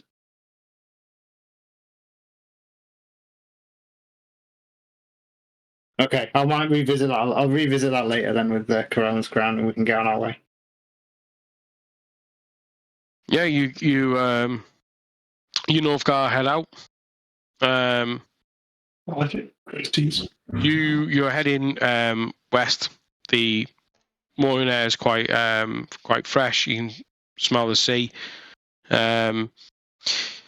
You are walking through what is like in this area, this sort of central part of Waterdeep is very much sort of New York style blocks. So you get out yourself on a sort of main east to west road and just keep heading down. You see sort of all sorts really. You go in between what would look like banks of sort of shops into sort of residential areas, but in the main there's a lot more residential than there is shops in this area. You see that the residentials themselves are quite grand. They're quite wide, quite tall, ornate sort of decoration to them on the outside. You can see that there's quite a theme in terms of the colouring on the signs that they use, and it's very much a blue theme that runs through this district, which is unlike the green theme that you see when you were in the trade ward. I know what ward it is. What ward? Yeah, you're heading into the sea ward now. As you move away from those blocks, you start to see that the roads become a little bit more less sort of orderly. There's just more sort of alleyways going in all sorts of different directions. You see off to the south the God's Catcher, which is the sort of huge figure, the hand holding the orb aloft, not touching the orb. The orb is floating above the hand. And you make your way through the sea ward. You have to stop and sort of investigate and get your bearings a little bit to try and find where Rimples is. Stop and ask. But yeah, you make your way there. Do I see a fruit or veg kind of store or shop or stall on the way anywhere? You're up early, so the majority of the shops are just sort of opening and setting the stalls out and things like that. So probably be best off on the way back. All right, from what you can see. Looking out for that on the way back. And while we're walking, just point to Ulfgar. So have you been in this city a while then, mate? Not a long time. I'm still discovering new parts of it on a daily basis. Yourself? What's going on? Yeah, just the last couple of weeks, really.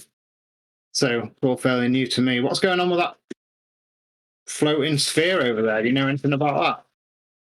I haven't got a clue. Pretty weird. How are you doing anyway? Roll a history check.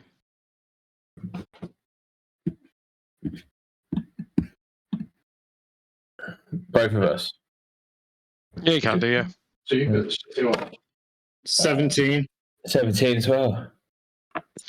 Yeah, so you're aware of these huge statues. You've seen one the previous night, which was the Honourable Knight. These were they're sort of imbued in myth, really, that there was a huge battle, if you like, when this city wasn't even Waterdeep. Sort of imagine them as being, Jaegers against, the kaiju, if you like. These are huge entities that were used during that war.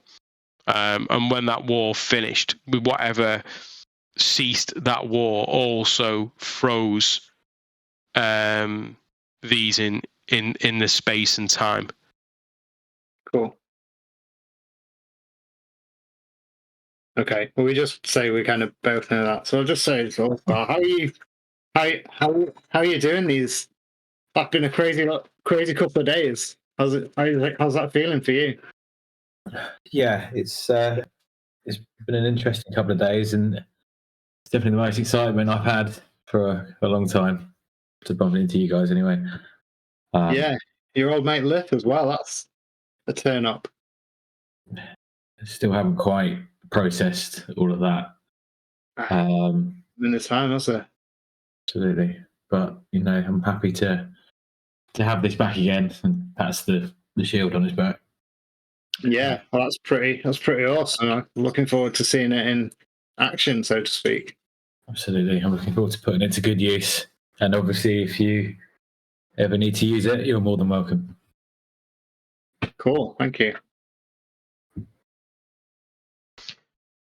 Okay, as you continue your walk, you get closer to the street of Rimples, and you sort of see that further down this street there's a sign up on the right hand side saying Rimples Brewery.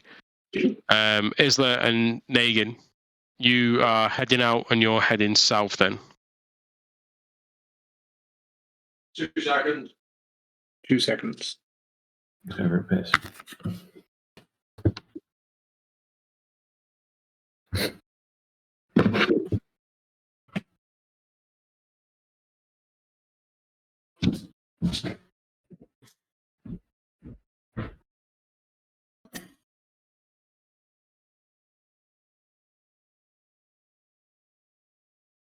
Does anyone want to take a break while we wait?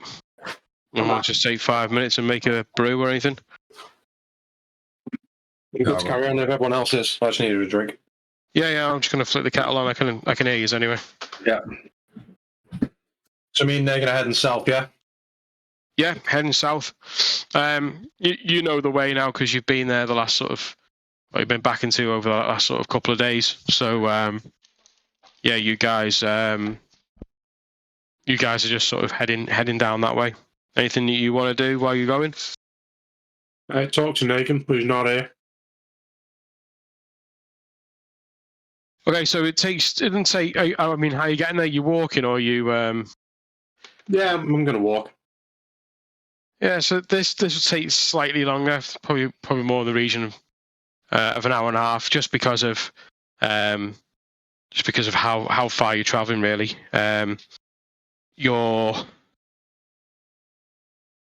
you decide to, just as you're sort of heading down that way, you can see that the buildings sort of thin out a little bit. The ground goes quite flat. Did the buildings change colour here as well? What's that, sorry? Are the buildings changing colour here as well? Yeah, you find that each ward itself has got its own sort of theme in terms of colour. It's one of the ways in which you can identify the fact that you're going from one ward into another. So you can, as you're sort of heading down through the castle ward, you're moving further east. Just sort of a stroll. You see that there's a walled area, walled part of the city, and this is quite a long wall. In fact, it's almost a mile long as you sort of approach it, and it spreads sort of north and south. You can see that above that wall, the wall sort of being 3 foot, 4 foot high, you can sort of see then that there is a steel fencing above that, and then beyond that you can see what is known as the City of the Dead. This is the graveyard, if you like, of the city. You can see that there are more elaborate tombs. Some are quite just sort of nondescript stone headstones. Others are more sort of lavish, and you can sort of see there's a whole, just as far as you can see, area. And you continue to head south, following this wall, and as you sort of come to the southern edge of it, as the wall turns east, sort of enclosing that whole area, you can see that you're now facing another set of buildings. Again, this change of colour, and you know that you're entering the trade ward. Felzoon's Follies in the north, and it doesn't really take you that long to find it. It's quite a popular drinking establishment. Yeah, what do you guys want to do? But on our way down, I would have just wanted to have a little chat with Negan and say, Negan, what were your thoughts on last night? What are your thoughts on this whole thing? I was happy to get the information that we needed, obviously, and we knew that we had the right person. But I think at the moment, we keep on ended up with more questions, don't we? That's the problem. Yeah, I agree.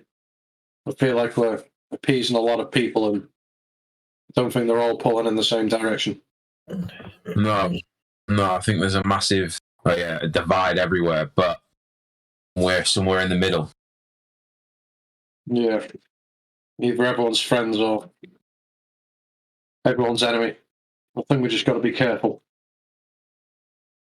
Yeah. I think the worst thing, is trying to hopefully find something more out about Blackwood as we go along, but it's always seems to be that we just end up with not getting anywhere further forward with it. Yeah. No, I agree. Let's see if we can find Sildar. Yeah, again, got to try. Just got to try and see if we can come and find him. But same with Obo going missing. Just seems to be all of a sudden they've just gone. We'll make our way over to the pub, to the tavern. You find that the tavern is open for business. It seems to be open sort of non-stop. It does close late at night. It does open really early in the morning. You can see that the some of the telltale signs of an active night are outside. Part of the street sweeper guild are out, and they're just picking up the litter and things like that that's outside on the street. The front door looks open. Looks like they're letting in the fresh air. What you guys want to do? What time is it? I'd say now you're probably looking at about sort of 9 o'clock, 9:30. Fancy a spot breakfast? Yeah, it'd be rude not to, wouldn't it? Yeah, let's go. Okay, you go in. You see that there are women behind the bar. One is older, grey hair. She's kind of short and plump, and the other one is a more is a younger girl who's sort of behind and cleaning up and wiping surfaces down and things like that. And you sort of see that there's quite a large collection of glasses, used glasses, at one end of the bar that she's kind of moving around and trying to clean up. Good morning. She says, good morning. What can I get you? Have you got any breakfast on the go? Yes, we have bacon and eggs. 2 portions, or? One for me, 2 for this guy, please. Not a problem. Would you like an ale with that? Just look up at Negan. Do it. Yeah, looks like it. She says, I'll tell you what. How about I do 4 bacon and egg, and I do 4 jars of ale, and that'll be 10 gold. How about that?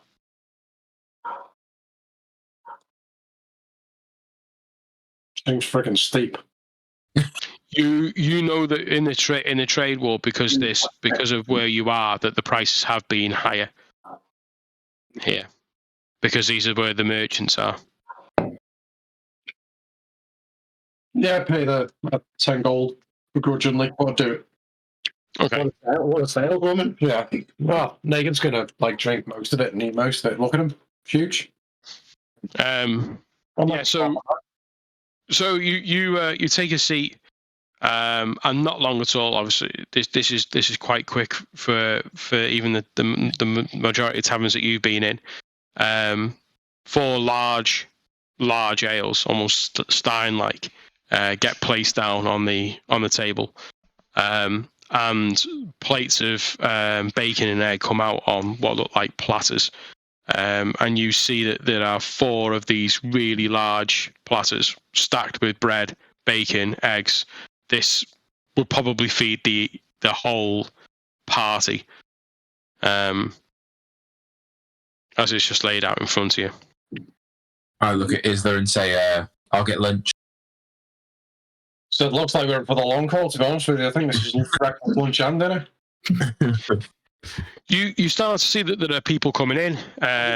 You get a few odd looks, mainly at Negan, and the size of the portions that are on the table. You see people sort of coming in and out. People what look like they're having meetings of a sort over a drink, are then walking out. You see that there are women that are there with those people, and they're sort of off to one side and chatting and giggling and whatever else, and people will move on.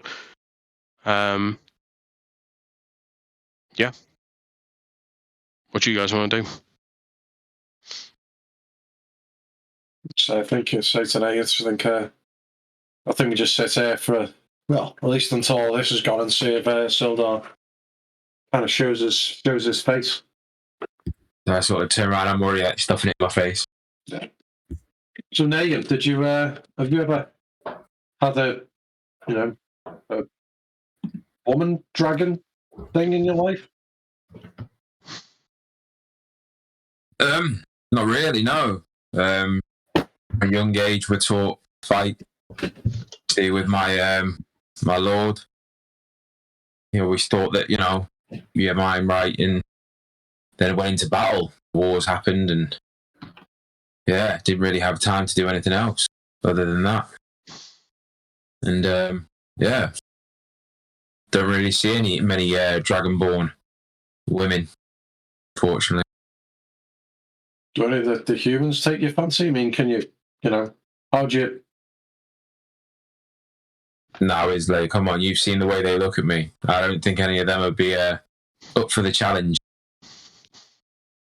What about yourself? Any ladies? No, I've spent most of my life in solitude. I've not really seen any or many halfling women, let alone women. Just, Any places around here? yeah, I've never had that luxury, shall we say? Wow. After spending 10 gold on this breakfast, I think we've got the luxury. Hopefully we can get through it all. I want to make sure that we can get our money's worth. I don't do waste. No, I don't like to leave anything behind. With that, you turn suddenly as you hear the chair next to you, Isla, just squeak, and it's a face that at first you don't recognise. But it's been a couple of days, and there's a bit of growth on Sildar's chin, and he's sort of wrapped his cloak a little bit just to sort of give himself a little bit of not a disguise, but just to sort of make himself look less conspicuous than what he may look. And he pulls up the chair to sort of comes to a squeak, and he sort of sits down heavily. And you can smell ale on him. And he says, well, if I knew you were coming. Sildar, you fucking stink. I've been in here for... I don't even know how long I've been in here for now. What else are we supposed to do? Any chance of a bit of bacon? I've started these two, but you can have one of those ones. He just gets a chunk of the bread, and he starts putting a bit of bacon on there, and he just takes a bite. Where have you been anyway? We've here and there. Been doing What some about yourself? investigation work, just like you. All right. Might have found some stuff, but rather do it safe here to talk. Yeah. The fence isn't around at the minute. He won't show his face until about 3. He tends to be quite nocturnal. I made some discoveries myself. What have you found? Well, he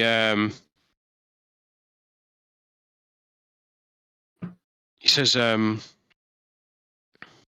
I was following hell at Tom, and he's up to all sorts. I followed him. He had a meeting with a green dragonborn. And there looked to be an exchange. I couldn't see for sure. This was the other night. I had a good idea that it was coin. Anyway, after that, they moved on. I struggled to stay out of view, but let's just say this: they were extremely cautious. I followed them to quite a dark alley. Wanted to try and get close, try and pick up what was being said, but I stayed at the other end of the alley, just watched for some time. He and the Dragonborn seemed to be arguing about something, and they were approached. With a figure out of the shadows. The figure was wrapped in a hooded cloak. They talked for some time, and the figure disappeared back into the shadows. I followed Tom back to Felzoon's Folly. He split up from the Dragonborn, and then he went inside. Anyway, feeling I couldn't get much more, I just hung around. I went back to the alley just to have a search around, and anyway, I couldn't really see anything. I seen a note. The word or Saba was on it, but it didn't really mean much to me. But anyway, what have you managed to turn up? Just a quick question on that. Obviously, you've been following our friend for a couple of days. Have you taken much notice of what he's wearing, his attire? Anything around his collar? No, he seems quite well dressed. He's always wearing dark clothes. Any red? No, not that I've seen. And the figure you saw, did it look, the shape of it, did it look like a human figure or did it look something different? It was hard to tell. Couldn't really tell what shape. There's obviously someone there, but they were in the shadows. Yeah, we've been doing some investigation about the red viper, the black viper, all one and the same. This note you found, we believe we know what they were looking for, a crown, quite a valuable crown. Anyway, we managed to track someone and find this crown. We've got it back at the tavern. So, Okay. And what about the viper? well, we've managed to dig up some information. Found out that it's a she, and that she's working with an organisation. But at this moment, we don't really have a great deal more than that. Well, at least I can get out of this. At least I can get out of this place. I'll go and see Jallister today. Yeah. I'll tell him that we have the crown, it's secure, and then we'll ask him what he wants to do with it. And then he can take it from there. But that's fantastic work. If we've taken something that the Red Viper was aiming for, then at least that they know that someone's close.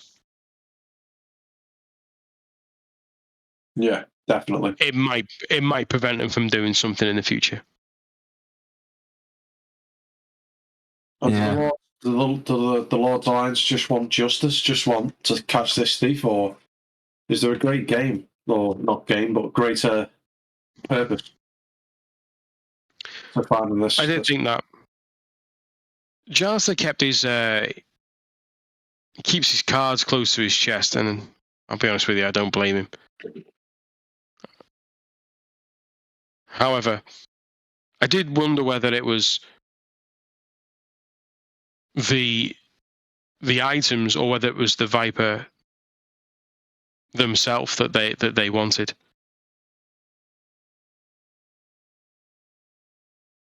Sometimes people can be headhunted for skills, not just for what they've acquired, or for justice.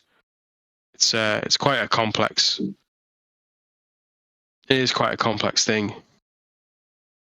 Maybe this is a conversation to have with Jallister. Maybe it'll help us in our efforts to pursue them. Whether the Lord's Alliance are after their skills for anything in particular, or whether they just want their items back. Like I said, I wouldn't know. But they're the only angles that I can really see. I'm not really certain what the Lord's Alliance would gain from a few stolen artifacts. But having a highly skilled thief would certainly benefit them. It's not in their style, but I don't know. Like I said, sometimes they are just after recruiting. But who knows? Jealous won't tell me. I know that for a fact. But I'll let him know. I'll speak to him, and then we'll broker a deal for handing over this crown. I believe that would be our part in this over with, until he tells me something different. Yeah. I'll swing by the tavern later and we can arrange something. But for now, there's plenty of eggs and bacon, and a slide over a stein to him as well. Yeah, he just tucks in and he says, "Yeah, I'll check it out, and I'll be happy to get on my own bedroll tonight." Have you seen much of Obo? I was about to ask you the same thing. We haven't seen him in at least 2 days. Have you checked his room?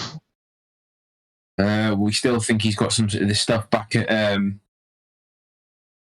the Siders, but we haven't seen him. Not at all.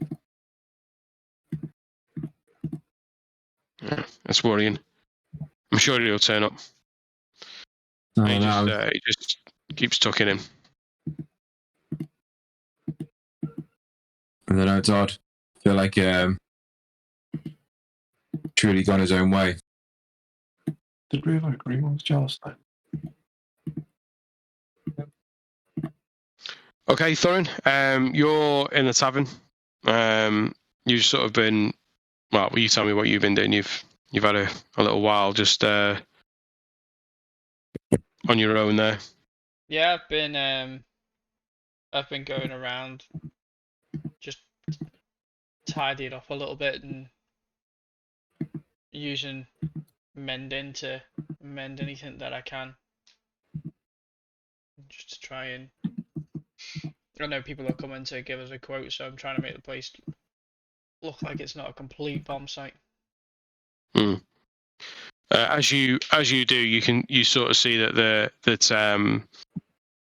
there's a cloth that's by the bar. It's just an old rag, and you see the cloth sort of gets picked up and just starts to float, and it makes its way over to the windows, and the dusty and cobweb windows that are currently there start to get wiped as you're pottering around. Cheers, Liff. Just carries on.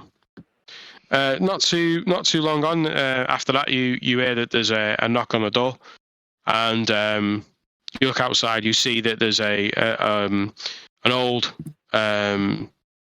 sort of man in his 60s, and with him is a sort of young, sort of teenage boy, sort of blonde hair that's it's a bit unkept at the back. It's a bit long. It's sort of been brushed out away of his eyes.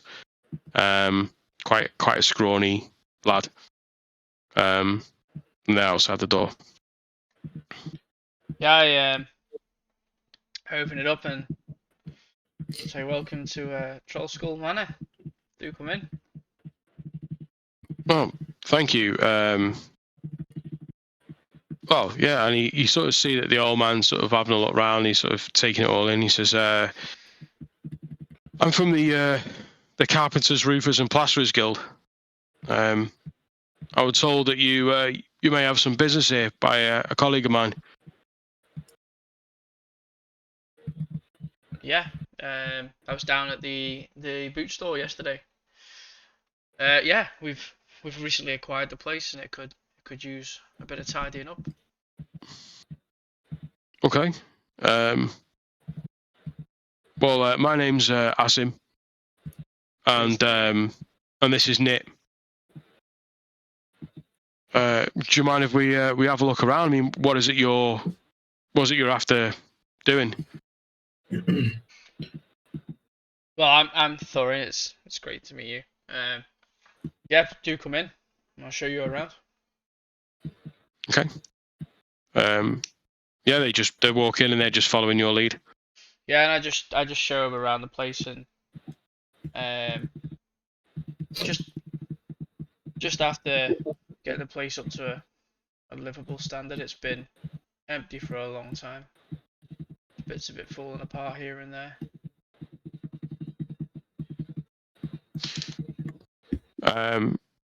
And what is it are you looking to refurb? Are you looking to open this again to the public? Is it going to be a tavern? Are you turning it into something else? What's your aim?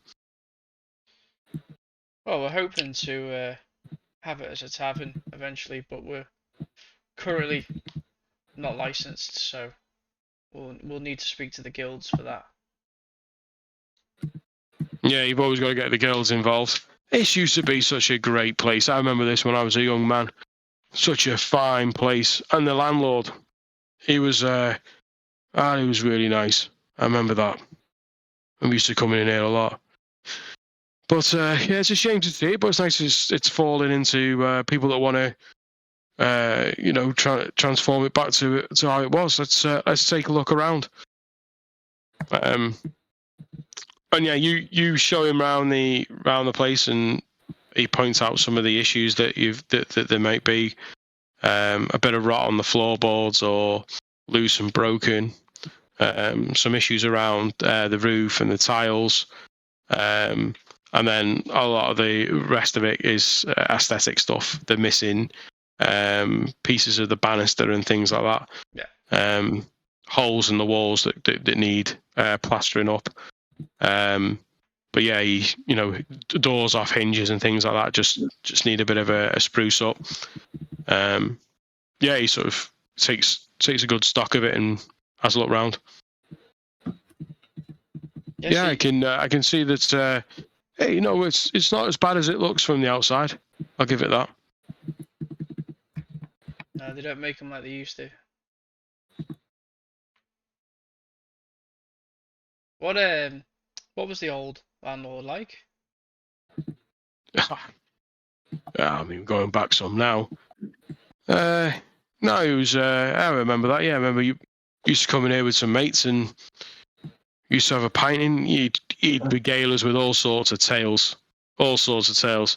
You took it all with a pinch of salt. You really did. Oh, really? They were tall tales. Oh yeah, you would. Well, the best one. God, I love the man. He entertained. He had us laughing. But when he told he was the leader of some town, they were tall tales. They were tall. He was just an innkeep.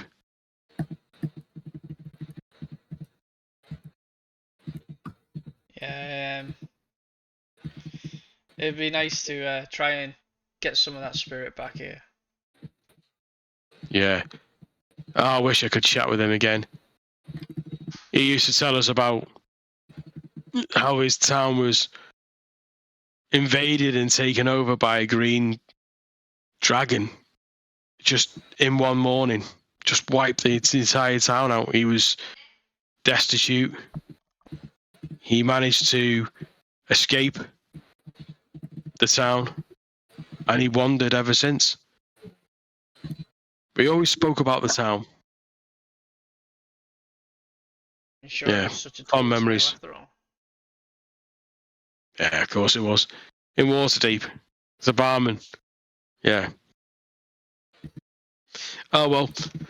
Listen, if you want us to do the work on the roof and fill in some holes, put the doors back on, fix the banister up, just, make sure that it's all ship-shape ready for the winter, then, we could do that.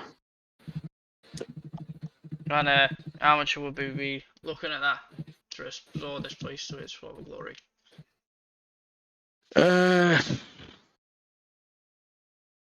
For repairs of this sort, you're probably looking at 15.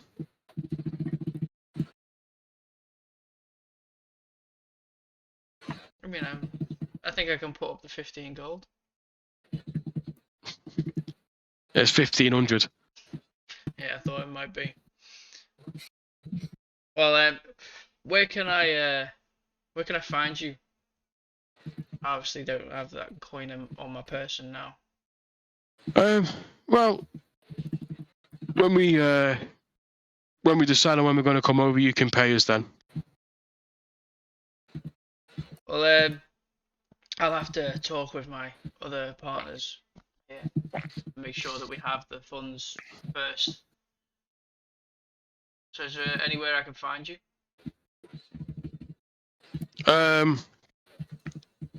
He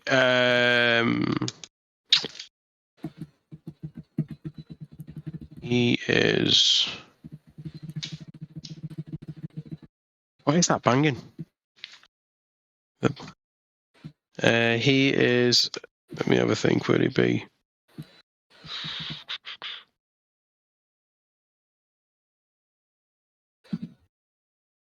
Yeah, he says. He says. Let me see. My map's that small.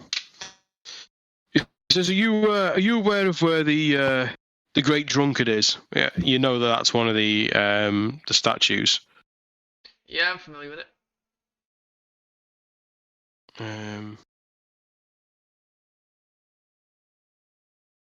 Hang on a sec. It's on the other thing. For the sake of it, he hands you a card, and I'll give you the details of that later. Okay.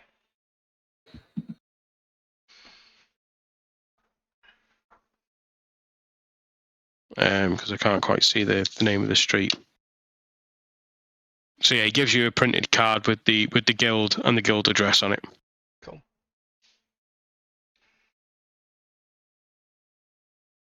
Alright, well, And if that'll be all, yeah. Wish you a pleasant day. you too, sir. And he grabs Nip by the collies. Come on, lad. And then he sort of jostles him out the door, closing the door behind him.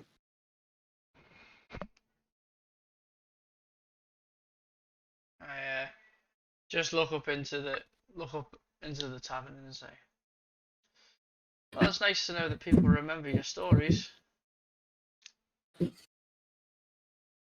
And all you hear back is the voice of Liff saying, "They're not tall tales." I look forward to hearing all the So, details. what's that? Sorry. I look forward to hearing all the details. Okay, so Tavis and Ulfgar, you're now stood outside Rimple's. Yeah. News. Looks like we found it, mate. This is the place. Yeah. So, Shall we? yeah, rat-a-tat-tat. Do you remember what he looks like? Yeah. He's No, I think. cheery, small fella. Slightly less thick set than yourself, if I remember. That's good enough for me.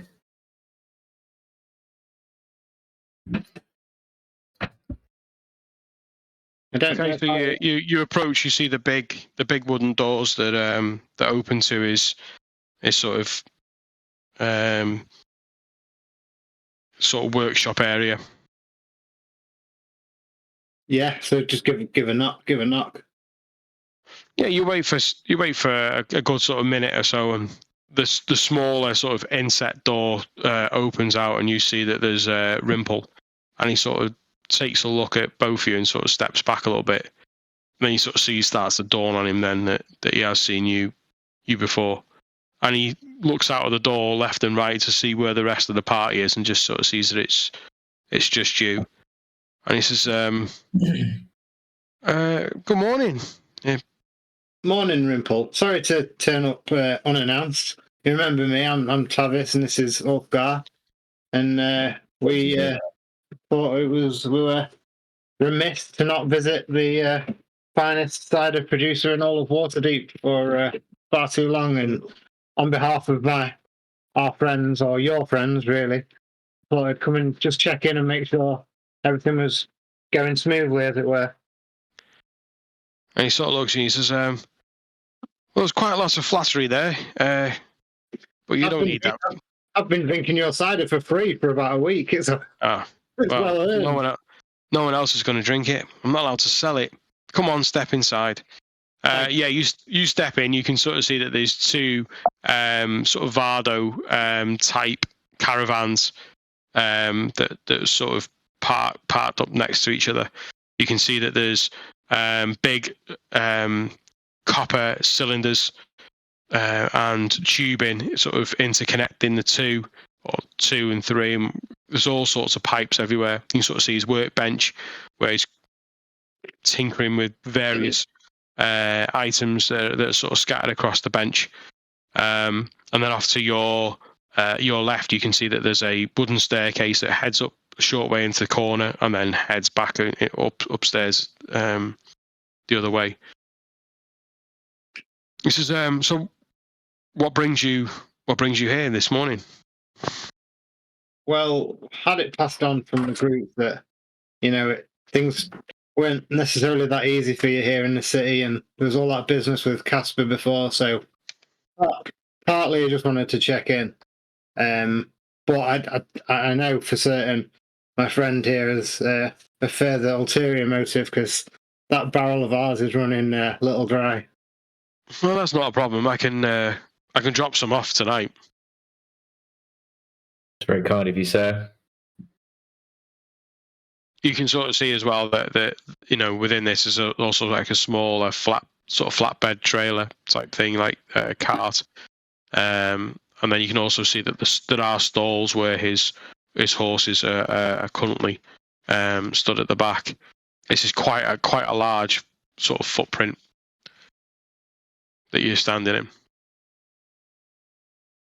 Yes, is that all you wanted? Just Well, I mean, any further trouble from Casper? Any more sort of aggravation from anybody, or is things been fairly quiet? Just you're a bit stuck because you can't brew and you can't trade. Yeah, we can't brew. All of that, but no, we've not heard of him. I'm sure the second he gets wind that the barrels are leaving here, he'll be here.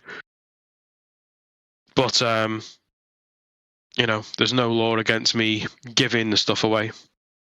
Well, yeah, do let us know if you have any actual trouble, and we are trying to get the tavern polished up a little bit, and we do have hopes for the future. We'll be able to work together and sort of get your license back and get you up and running properly as your product deserves. Well, I appreciate that, but you really shouldn't be going through all that trouble just for us. I'm sure everything will iron itself out eventually. How sure are you about that? You see that there's a look of worry on his face. There's a look of concern, but yeah, he sort of shrugs it off. What else can we do? Like I said, I go back on the road and sell it, but it's just not for me now. Not after what happened the last time.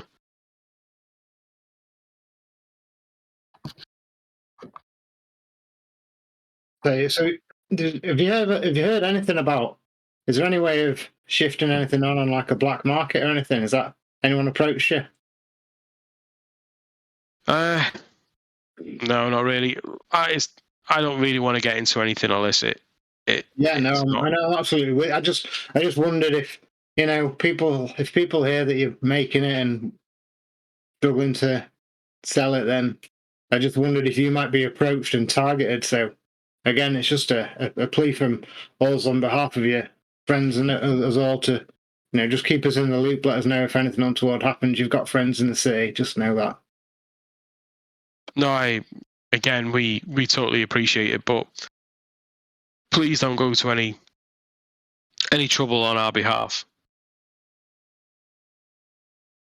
So whilst we're at it, we should also ask, my friend's former colleague Obo. Have you seen anything of him? Well, we did as a matter of fact, yeah. He he stopped by. He went upstairs and he grabbed the remainder of his things and left. So When was this?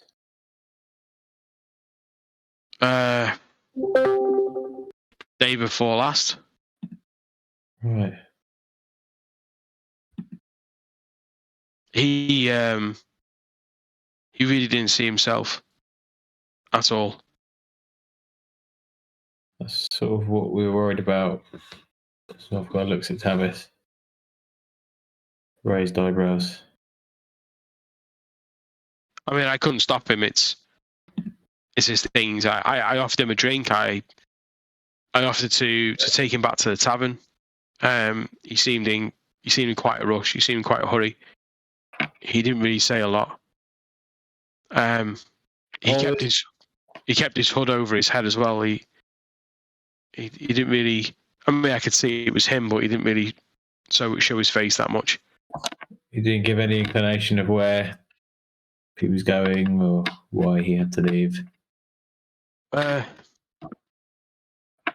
No, he said he said that he was going. I asked him, where is he going back to the tavern?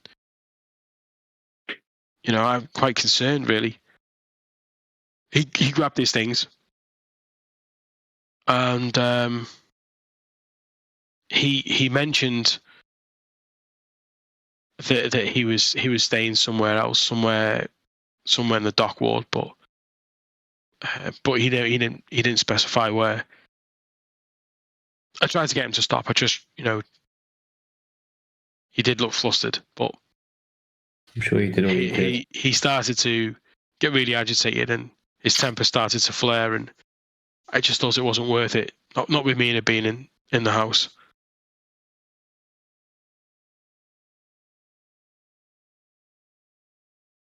What do you make of that? Tavis. yeah, I don't know. So he grabbed all his stuff, did he? All of his potion making gear and all gone. We went up there, and everything was gone. He must have just stuffed it all into his bag and left. Do you don't want to intrude, Rimple. Do you mind if we have a look? Just with, I think he's been back to the tavern at some point. But yeah, just want to see if there's any clues that we might pick up that you might not know about, sort of thing. If that's all right. Yeah, no, that's fine. Feel free. It's not the next floor. It's the floor up. I'll show you. And he sort of takes you up the first set of stairs, and he points to the second set of stairs and just says, "It's just up there. You don't need me to come." All right, thank you. We won't be too long. just go and have a look up in that space and have a little investigate around, see if there's any. I'm looking for, but maybe looking for any spillages, anything smashed, anything lost, or any scribbles or any of that weird writing. Yeah, like a note or something, or a receipt. I don't know. Something that might tell us something. Okay, so let me just find. Right. Okay. While I'm doing this, can you both roll perception checks, please? Yeah. 10. 12.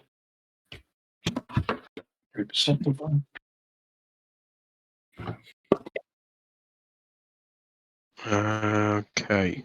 You just this. Okay, so you have a look around. What you can see is that there is a wooden table. You can see that it has the remnants of a oily liquid, like a film of liquid on the table. But you presume this was where the apparatus was set up for brewing potions. You can see that there are marks in the dust. You can see that this is wholly empty. This is more like of a storage space for the rimples. Their sort of stuff is in there, the odd box and whatever else. A lot of cobwebs in there. There's sort of one window that's letting in quite a bit of light, like built into the roof.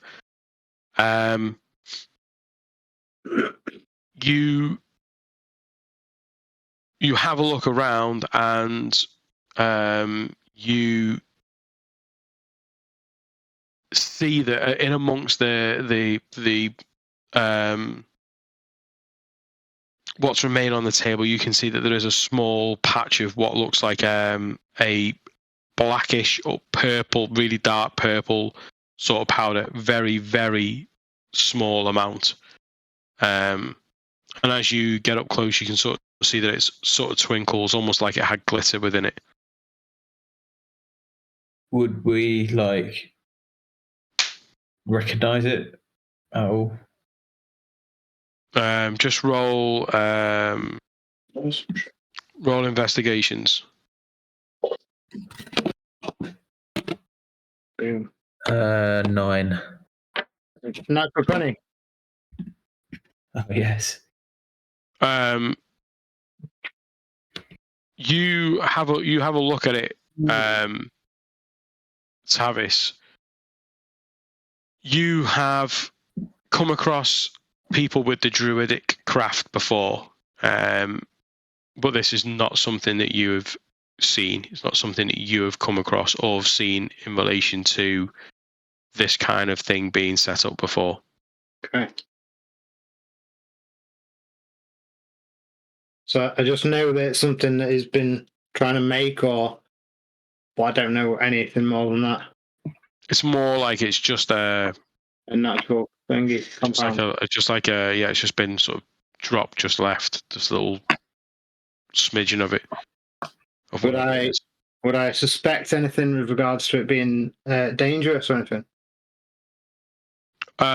In this world, you wouldn't put your trust in anything that you didn't fully understand. Okay, so Ulfgar, have you ever seen anything like this? I don't want to mess around with the chemicals and potion kit. Any ideas? I'm afraid not, my friend, and I agree with you in terms of not messing around with stuff that I don't understand. I've been bitten before. I'm gonna get a little pouch and try and take 2 daggers and use one to scrape the powder onto the other and just pop it into the pouch so I'm not touching it at all, and then tie it with a plan to take it with us and see if anybody else knows anything about it, just suspicious of it.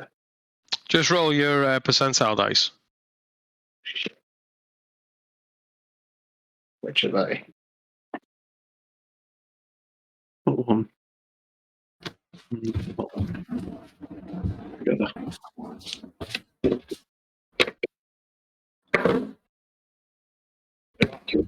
Talk.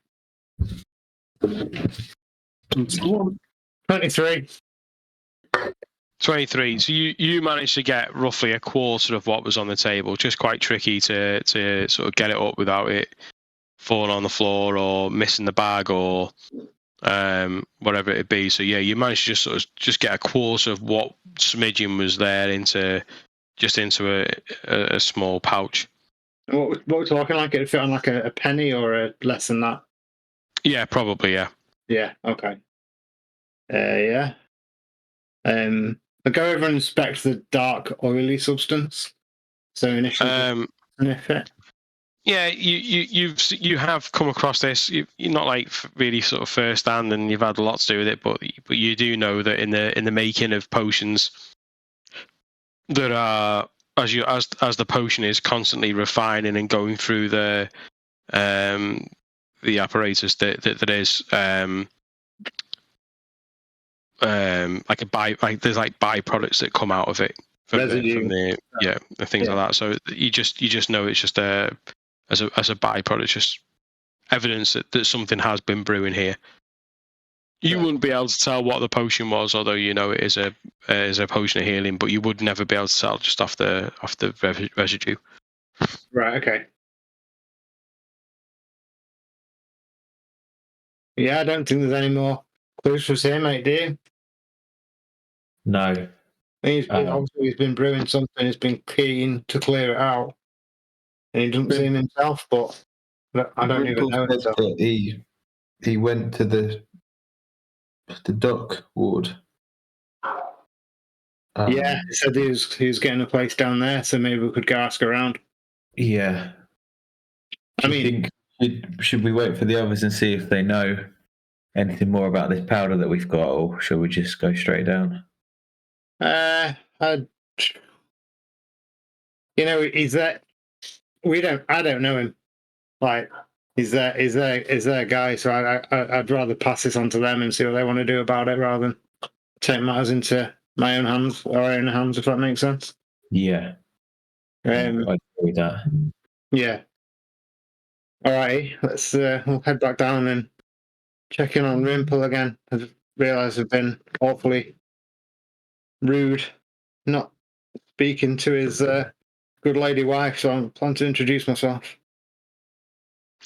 Okay, so Isla Nagan with Sildar now just finishing off the breakfast. What do you guys want to do?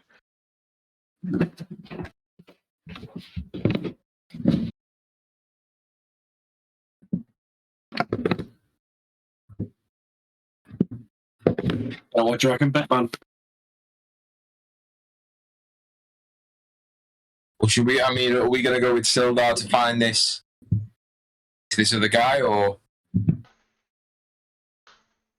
Don't know, Sildar, do you want to go alone to meet Jalister, or? I don't see the point in us all going. I'll go and see Jalister. I'll go and let him know what you've told me. The fact that you've managed to secure what seems to be the next target, and you've managed to have a brush in with the Red Viper, and then we'll see what him and his paymasters want him to do next. He can come and secure the crown, and then we'll go from there. But I'll sort that this afternoon. Okay. Let's go back to the tavern, see Thor, and see if the contractors have been. See if the other guys. We need to formulate a plan. I feel like all the stuff we've kind of been chasing's either come to a dead end or we're waiting on a little bit of info from other people. And I don't want to just keep throwing ourselves out there, putting ourselves in harm's way. So let's go back, see Thorin, wait for the others, formulate a plan. From there. Sounds like a plan. Yeah, so you bimble out of the tavern, say goodbyes to Sildar, who adjusts his cloak, makes himself look a bit more respectable, and away he goes. He sort of heads off in a in a more westerly direction towards the marketplace in search of finding Chalice the Silvermane. You guys equally spend equal amount of time that you took to sort of get there to sort of head back, and as you do, you're now into sort of the afternoon. Just getting to the afternoon, you see that you find Thorin in the tavern. Hey, Thorin, you alright? Oh, grand. How was Sildar? Yeah, we found him. He's going to swing by later. He's going to have a chat with Jalster. We told him that we'd got the crown, but didn't go into too much detail about the Red Viper and the fact that we'd actually had a conversation with her and apprehend everyone and let her go. Sounds good. How about the contractors? They're a bit expensive, but How expensive is expensive? 1,500 gold. How much are we waiting for that thing that we sold? The sapphire. Yeah. Did we know how much we were going to get? Yes, we do. Give me a second to find it. But strictly speaking, that money isn't ours. He said it would be sold in 3 days for 4,500 gold. I mean, you'll take a 40% cut.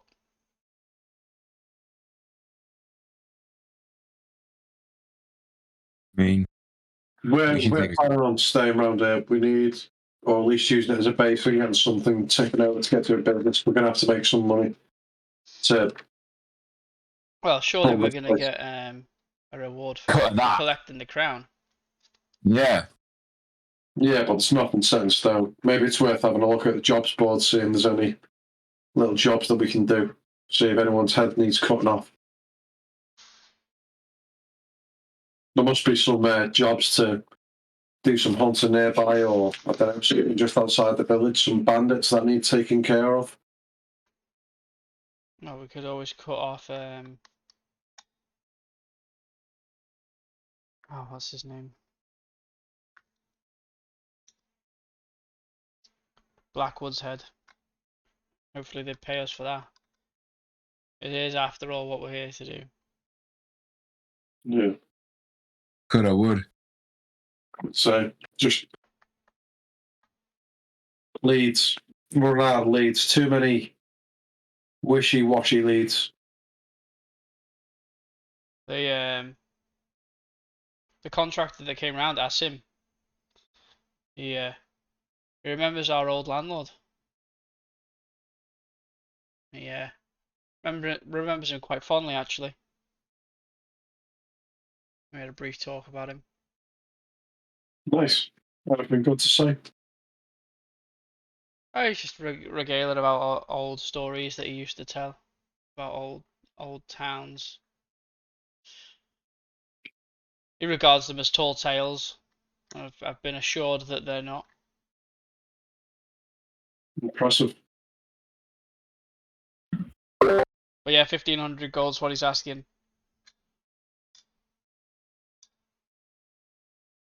You pass any like bounty boards or jobs boards in town?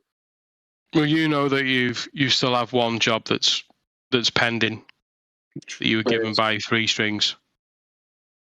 Yeah.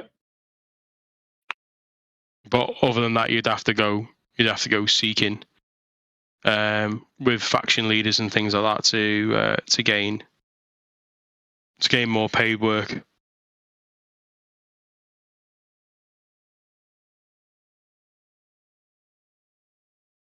Hmm.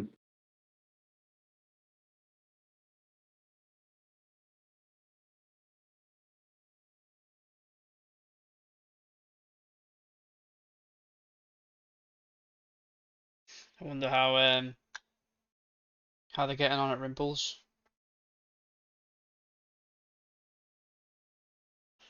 Yeah, well, depending on the timings and stuff, they might be back soon. Hopefully they bring more cider with them. That's what we need. Dry. We could do with going out and getting some food and stuff, and pots and pans and just things so we can actually eat here instead of having to go out and buy stuff all the time. So, Tavis and Ulfgar, you make your way down from the attic space, and you see that Mina is sort of standing by what would be like the living room sort of area that's sort of upstairs, and she sort of stares at the two strangers within her house, and she says, Rimple said to meet him downstairs. He's just hitching the horses now. He'll take over that cider. Oh, that's fabulous. You must be Mina, his wife. Yeah, I am. Yeah. Well, Good day, my lady. Good day. Yeah, good day. Got a wary smile on her face. Good day. My name's Good day. my name's Tavis, and we're friends with your friends, which makes us friends, I think. And Rimple's definitely been a big help to us, and yeah, we want to be able to help you in the future. So really nice to meet you. I've heard very good things about your pork and cider. Yeah, it's it went down a storm when we were in for landing. How much would it cost to cook up a batch that would see to us lot back at Troll Skull? It wouldn't cost a thing. We owe those gentlemen our lives. I'll have some made up, and I'll have some brought over by Rimple. That's tremendous. Please come along yourself. The more the merrier. It would be good to see you, and we're really, really grateful. We're a bunch of fellas living by ourselves, and between me and you, I don't think any of them's much of a cook, and that goes for me too. Okay. And she sort of nods, and she sort of turns and heads off to towards the kitchen. You can hear that there's noises downstairs, and when you head down, you can sort of see that Rimple has managed to hitch the horses, and he says to you both, just you couldn't just give me a lift getting these barrels on, could you? And you can see that he's rolled 2 barrels round to the back of the cart. Absolutely. Yeah. So yeah, you heave them on. I know Ulfgar knows his way around the back of a barrel. You could say that. You heave them on, and he says now this one, and you see that this one's got like a sort of a red sort of stenciled B on the side of the cask. And he says this one's a bit of an experiment of mine. This is an old brandy barrel. Fabulous. So, yeah, we'll be looking forward to testing that out. And as much as I know it's frustrating, you can't sell it and you can't move it on much, but within our various dealings, we are trying to spread the word that it's good stuff if you can get it, and it's at the minute it's only for private consumption, but hopefully that'll help a little bit when we get you back on the market. Oh no, I appreciate it, but I do owe our lives. So it is nothing. But if you get on board, then we'll take this over to the tavern now. Have you got a name for the brandy barrel? No. Maybe you could try it, and maybe you could give me a name. I'll have a think.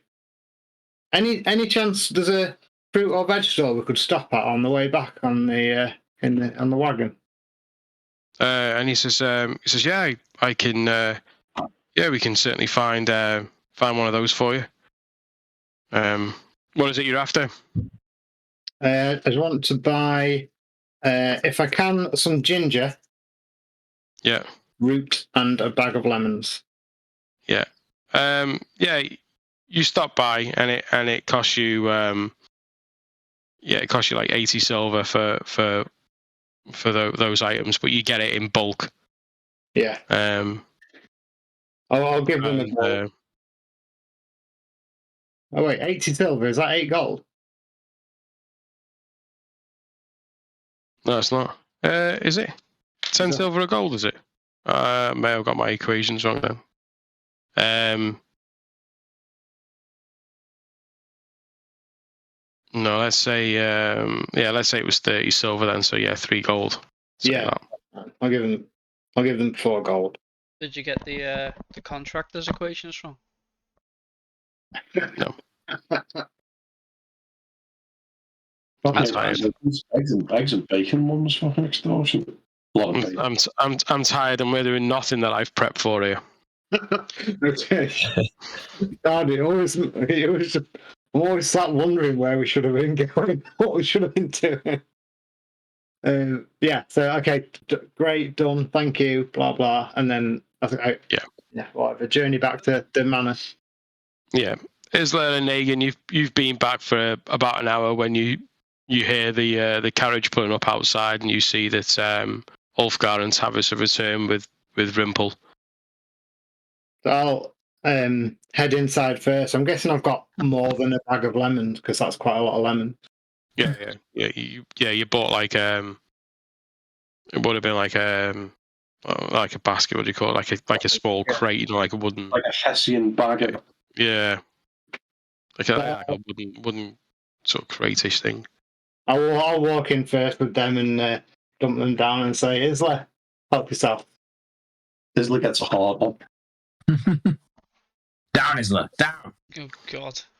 Well, then I take a few more and take my pot over and just chop some ginger and squeeze a few lemons in with some water from the water skin and start brewing some lemon and ginger tea. Okay, yeah, it doesn't take you long. In the meantime, Rimple's standing outside, wondering how he's going to get these barrels in. There he's strong. He shouts it to Negan to give him a lift, getting the barrels. Yeah, I'll walk out and just grab one, sit down, carry it through the door. Okay. I go over to Tavis whilst he's brewing his impy ginger and lemon tea, because that's what I think of your tea. And says under his breath, Tavis, you fancy a little venture trip out tonight, me and you. I mean, this is just a thank you, but yeah. Isla just rolls his eyes. Just a DM question, which you might have just answered. Oh, sorry, no, yeah. I had 2 points of exhaustion, and I've had 1 long rest, so I still have 1 point of exhaustion, don't I? Yes. Is that right? I thought it went after the rest, but I'm happy to go with it. Yes, anyway. What's your exhaustion? We're going out. Maybe you fancy I'll tell you about it on the way. Is it, like, dangerous? Would be. Yeah. It's about what we discussed the other night in the room. Okay, yeah, I'm curious. Let's go. I mean, not right now. Got tea to drink, but okay. Just before his tea, he's about, like as his tea's brewed, Isla just picks up his cup and gives it a sipperoonie. Okay. And what do you think? it tastes strongly of lemon with a ginger kick of heat. Yeah, Isla's all over that shit. Isla walks off with his cup.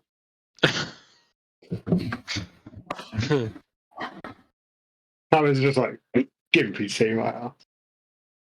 Yeah, so Negan, Rimple asked for a lift to get the barrels in. As soon as those are in, he bids you all a farewell. He says, "I want to get back to Mina. I've got a few things that I'm working on in the workshop."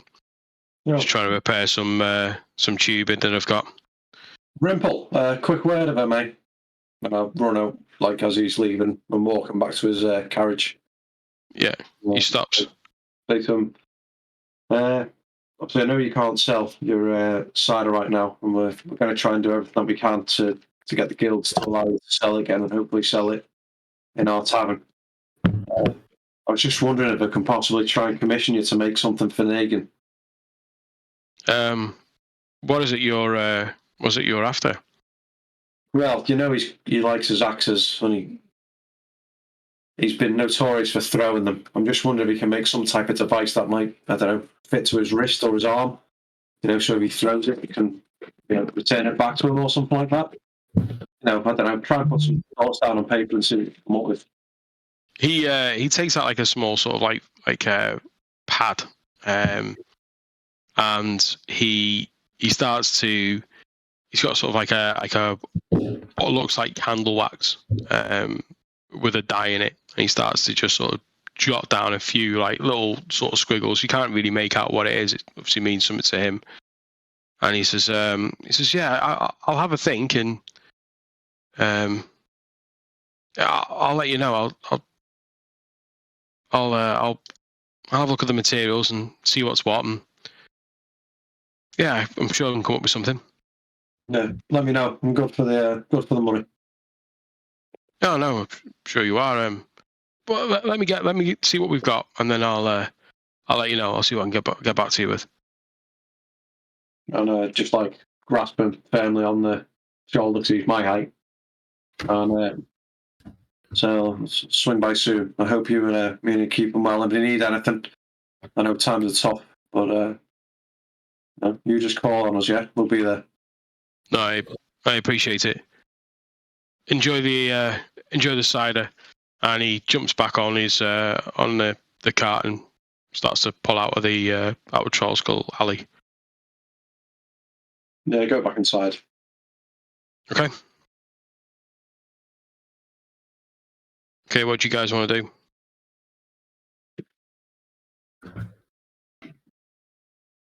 I'll share the information that we got from Rimple when we were there before about Obo. So he's seen him.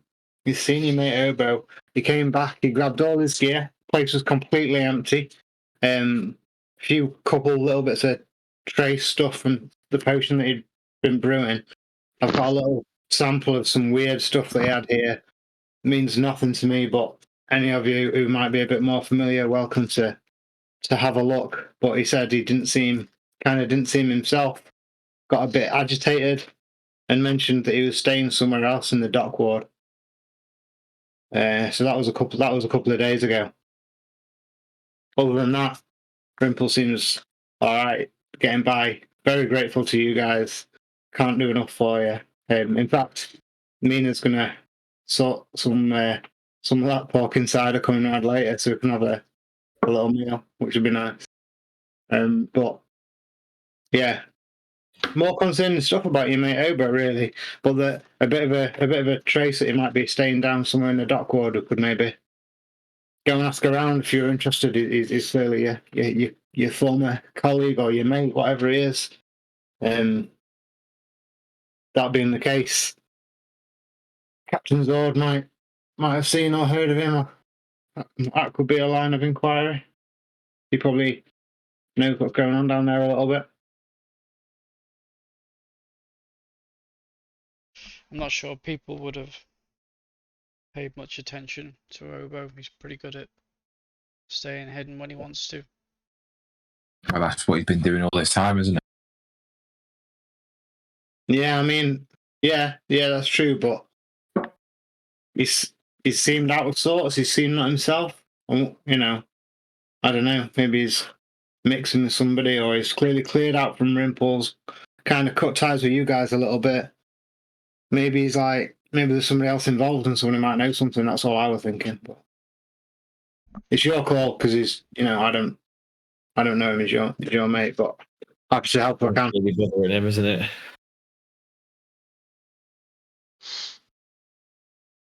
think the more pressing thing at the moment is trying to get the money to get this place up and running. Yeah, how'd you get on with that? Fun. 1,500 gold is what he's asking. Oof. But Well, I mean, that's the first quote, right? yeah, perhaps we can go and see him and maybe barter a bit. Or like, there's got to be more than one builder guy.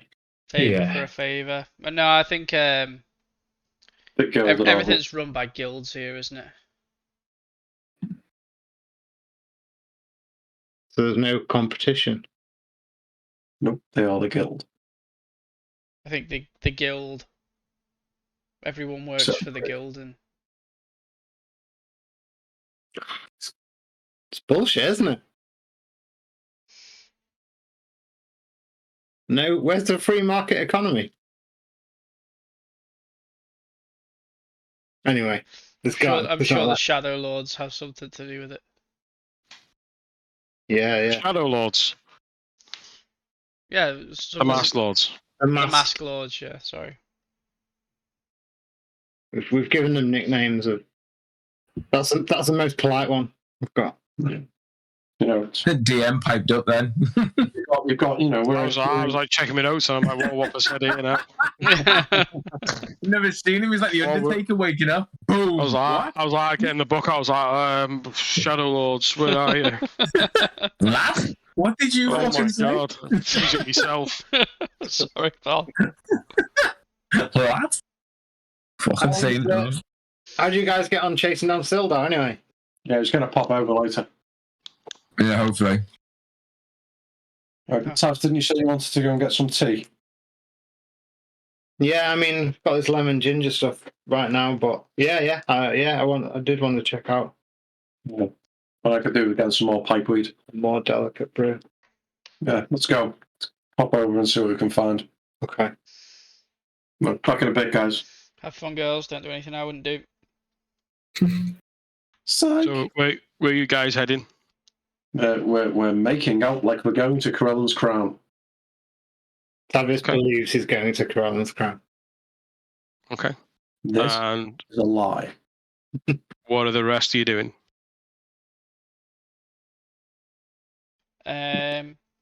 Poured himself a cider. Yeah, I would like to try this new cider. Bill's getting pissed. Shock. Oh, before I went, I invited everyone to help themselves to the tea. No, thank you, mate. Yeah, I'm gonna try. I'm gonna try the new brandy cider. Yeah, it's it pours well. It tastes excellent, and it has an undertone of brandy. Does it taste better than the simple cider? You tell me. Tavis, is there any alcohol in the drink that you made? No, but that does give me an idea. Then I don't want it. I mean, it's in the morning. You can have it in the morning, right? I mean, I don't know. Maybe that's not set up for a Dragonborn constitution, but No.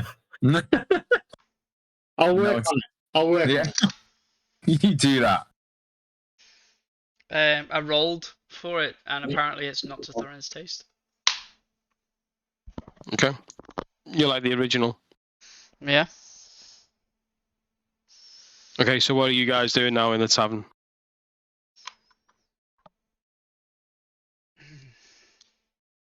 What sort of time is it now? I'd say that by the time you sort of rested up, everyone's arrived, sort of talking. I'd say about 5 o'clock. Right. Okay. I mean, I suppose we might as well just. We gotta wait here for Sildar, haven't we? And if Mina's bringing some food. Yeah. Okay. Okay. Isla, Yeah. Tavis, what are you guys doing? I check around to see if anyone's looking from the tavern. I'm assuming they are not. Nope. I'm diverting Tavis and we're heading towards where we can pick up a carriage. Yeah, And okay. then we're going to go to the field ward, please, and see if we can find the end shift tavern. Yeah, you short walk and you can find yourself a row of carriages. 3 silvers will get you north. The buildings on the way start to become a little bit more sort of spaced out. They're less sort of crammed in as to where they were sort of further south. Obviously, getting further away from the hub of the city itself. It's almost like a sort of like a suburby type area, really.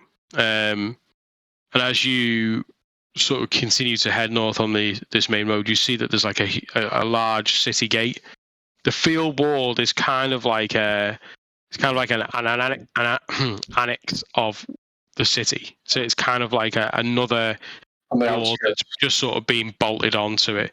So you head out of this rather large grand gate. You can see that there are city watch on top of the gate itself. You can see that they're patrolling around it, and where you would look like you were leaving the city, you actually just enter another part of the city. This one now is a lot more. The buildings are a lot more closer together. Not necessarily smaller in height, but certainly narrower. As you're now into the field ward, the road itself sort of takes a north and then starts to sort of bend round towards the east. The driver's heard of the End Shift Tavern.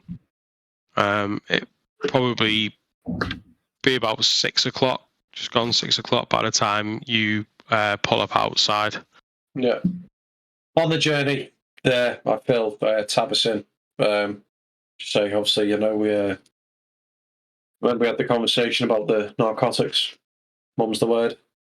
Well, we're going to the tavern that I believe the deals are realistically working from.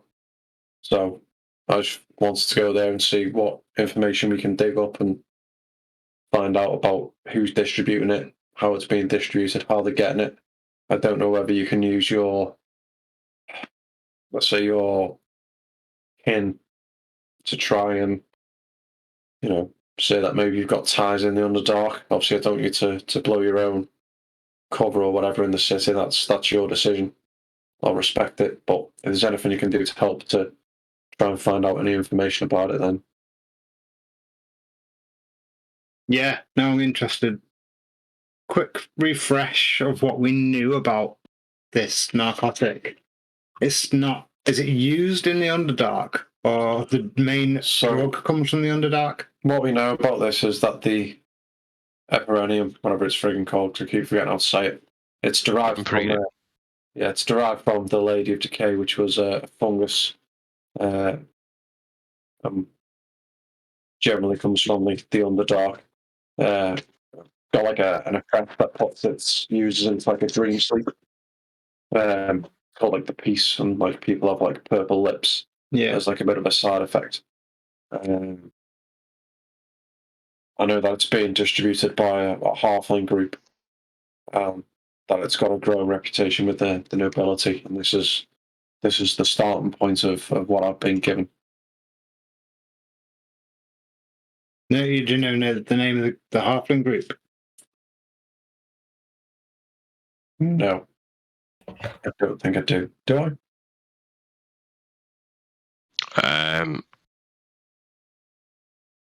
Don't think you do, no. I've not got it in my notes. Empyrenum, and the casual name, the street name is what? The Fleet. No, Empyrenum is what it's known as. It's derived from the Lady of Decay fungus. And it's believed that it's been linked. Similar to the Lady of Decay fungus. That's sourced in the Underdark. And it puts people into a dream sleep state and gives them the side effect of purple lips. And did that have something to do with that seemingly mad woman who grabbed you in the street on the way to the race the other day? Yeah, she was a little bit cuckoo. I think she had purple lips, didn't she? Yeah, okay. Yeah, let's play it casual. See what we can do. Just a bit of a recce. See if we can maybe source some, and maybe we can take it back and have a look into it and do some testing. Yeah, and it's the nobility who seem to be into it. I don't look very noble. But then drug dealers are not necessarily very picky. Go into the sea. Yeah. Let's go into the tavern and kind of go a little bit separate from Tavis just to have that little bit of. Before he goes in, well, no, yeah, before I go in, he might go in and we're going to go in a slightly separate. I'll just have a scout around, see if there's any goings on in the alleys in or around the establishment. Stealthily. Yeah, stealthily. Yeah, you have looked round and you're in quite a wide street. You can see that there's been a deposit of what looks like quite large crates sitting outside of the tavern itself. Looks like it's just been a delivery of some sort. You can see that you're in the west end of the street. You can see that it continues east, and there's also a smaller road which turns off to the north. The area seems quite quiet. The buildings are shut. There's not really a lot going on in this street. And where you've seen taverns which are quite busy and patrons sort of coming in and out, this seems quite quiet. Almost troll school quiet. And there's no alley around or anything. There's no like backside of the. No, the end shift itself is on the corner of where that road turns north. It's kind of it's kind of built into the surrounding building, so it just forms that sort of L shape. Okay, yeah, no, fairly happy. So I'm just gonna head up to one of those crates. It seems like they're relatively fairly new delivered. Having spent a bit of time wrecking, seeing that no one was coming out and like checking them regularly, or like they weren't in the process of being loaded or unloaded. So just giving that a good 10-15 or something. I'll just go and have a little look and just a little investigate anything on the crate, marking what it is. Anything, does it look out of place? You can see that it looks like it's sort of food deliveries, if you like. It looks like it's quite large batches of vegetables and fruits and sort of nuts and things like that. It's just like a sort of like a bulk food delivery that's being left waiting to be picked up. So okay, so yeah, that's all right then. I'll head in after that. I was looking for any like clandestine drug deals or signs of anything like that going on around the pub itself. Yeah. So I'll head in, having not seen it. Okay, you walk up to the inn itself. It's a single story. It's stone wall building. You can see that there's lead glass windows. As you go in, you can see that there is a collection of weapons mounted on the walls, sort of in a decorative style. There's quite a lot of it. You hear quite a gruff voice from the back of this empty tavern, saying, "No, not again! No, get out and leave us alone." And then he comes from around the corner. He sees you, and he's sort of very surprised and taken back. And you see what looks like a sort of older male Goliath. His grey skin, he has the tribal tattoos. You can see that he's got sort of rough, sort of pockmark face and golden eyes. And he says, I'm sorry. Please step in. And that's where we'll leave it for tonight. Okay. Well, natural 20. Can I do one thing before we go? Yeah. Back in the tavern. Could I call Negan? Yeah. Negan. I was going to ask Isla about this earlier, but seeing as he's headed out, I've got this new quarterstaff, and I'm not really sure what it does. You want to find out? Yeah, sure. It might hurt. I don't know. I don't know how much it'll hurt either. Let's try that out and see. I get to slap you if it hurts a little bit, though. What if it hurts a lot? Well, you better hope you can take a punch from a Dragonborn. I'm gonna opt to go single-handed with it then. Go for it. Do you want me to roll to hit or?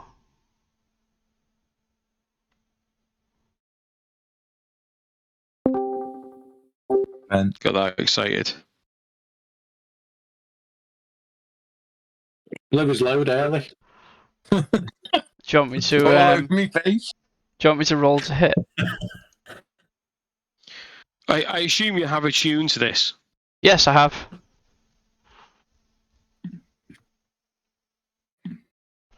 Yeah. Okay. Yeah. So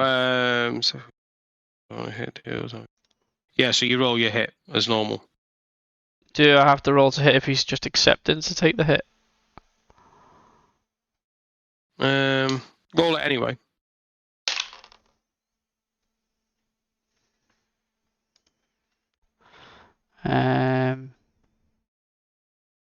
What was it? 16. What's your armor class for Negan?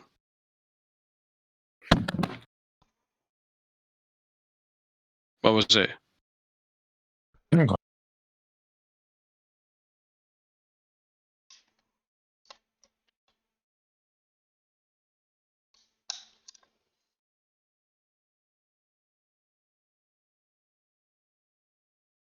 Yeah, 17. Okay. It would hit, but this is like it's a tame sort of like cautiously trying to hit. Obviously, you're not defending it, so. Not more of them. Absorbed it like a chief. So yeah, you sort of see it coming, and you're a bit like looking at it as if to say, "Well, what are you going to do with that?" Yeah. Okay. Sort of look over and say, was that you warming up or? You don't know what damage it's done yet. No. Right, so you've took 6 points of bludgeoning damage. Okay. Hang on 1 sec. While you're rolling the damage, just roll a Constitution saving throw, please, Negan. Ooh. That's in addition to the damage, isn't it? Yeah, I just want to know what it is. This is the claw, isn't it? A claw. A claw. Do I add my modifier? Yeah, Constitution saving. No, saving throw. So it's at the top, mate. It's not on your skills. It's on saving throw box. +2 to that. He's definitely proficient at it. Constitution. You found it, mate. 16. It beats it. So go on then, what was the damage? It's 6 points of bludgeoning and 9 necrotic. So 15 points of damage all up, Jay, for Negan. 15 points down. Yeah. Yeah. Over half hit point. Yeah, I'm alright. Tavis is dead. All right. Yeah, you see as this sort of very predictable shot is coming your way, and where you could easily quite parry it, you just allow this staff Absorb to it. come and make contact with you. You see this withered hand, which is grotesquely accurate in terms of how it looks, sort of coming towards you as it strikes, making contact with your chest, and you feel. Whereas for you, combat has always been about a physical pain. This pain really empties you inside. It feels like it's drawing something away. It feels like you're being pulled from the inside out, and you struggle to contain the breath within your lungs. And as he pulls the staff away from you, you feel that your chest is sort of drawn with it until you sort of break that tether. It didn't feel like you've been struck. It felt like you were being pulled from within. But it was interesting to say the least. Well, at least she's not dead. I mean, that's always a good thing, right? Takes a lot to knock this red guy down. Alright, let's go get another cider. Definitely. So after that experiment, you guys pour another drink and you wait to hear from Sildar. And if that's it, we'll leave it there for tonight. Oh, Yeah, awesome. Cheers, mate. Good session. No worries. Cheers, Daryl. So there was a bit of an unexpected one, to be honest. I had something else. Something else really, but yeah. No, it was good. I think there was always going to be a session where you guys were trying to figure out where you wanted to go and what was next. Yeah, it's not easy.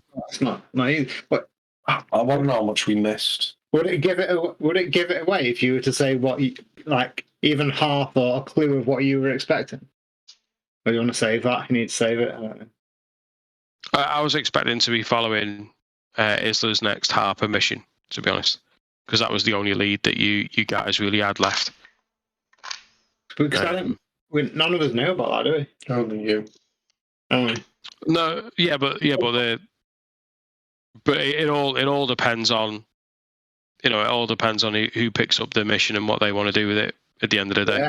Yeah. No, it's Whether it was open to the group or not, that's down to the individual, and how you want to RP it from a character's perspective, which obviously Isla's playing this one, close to his chest, which is fine.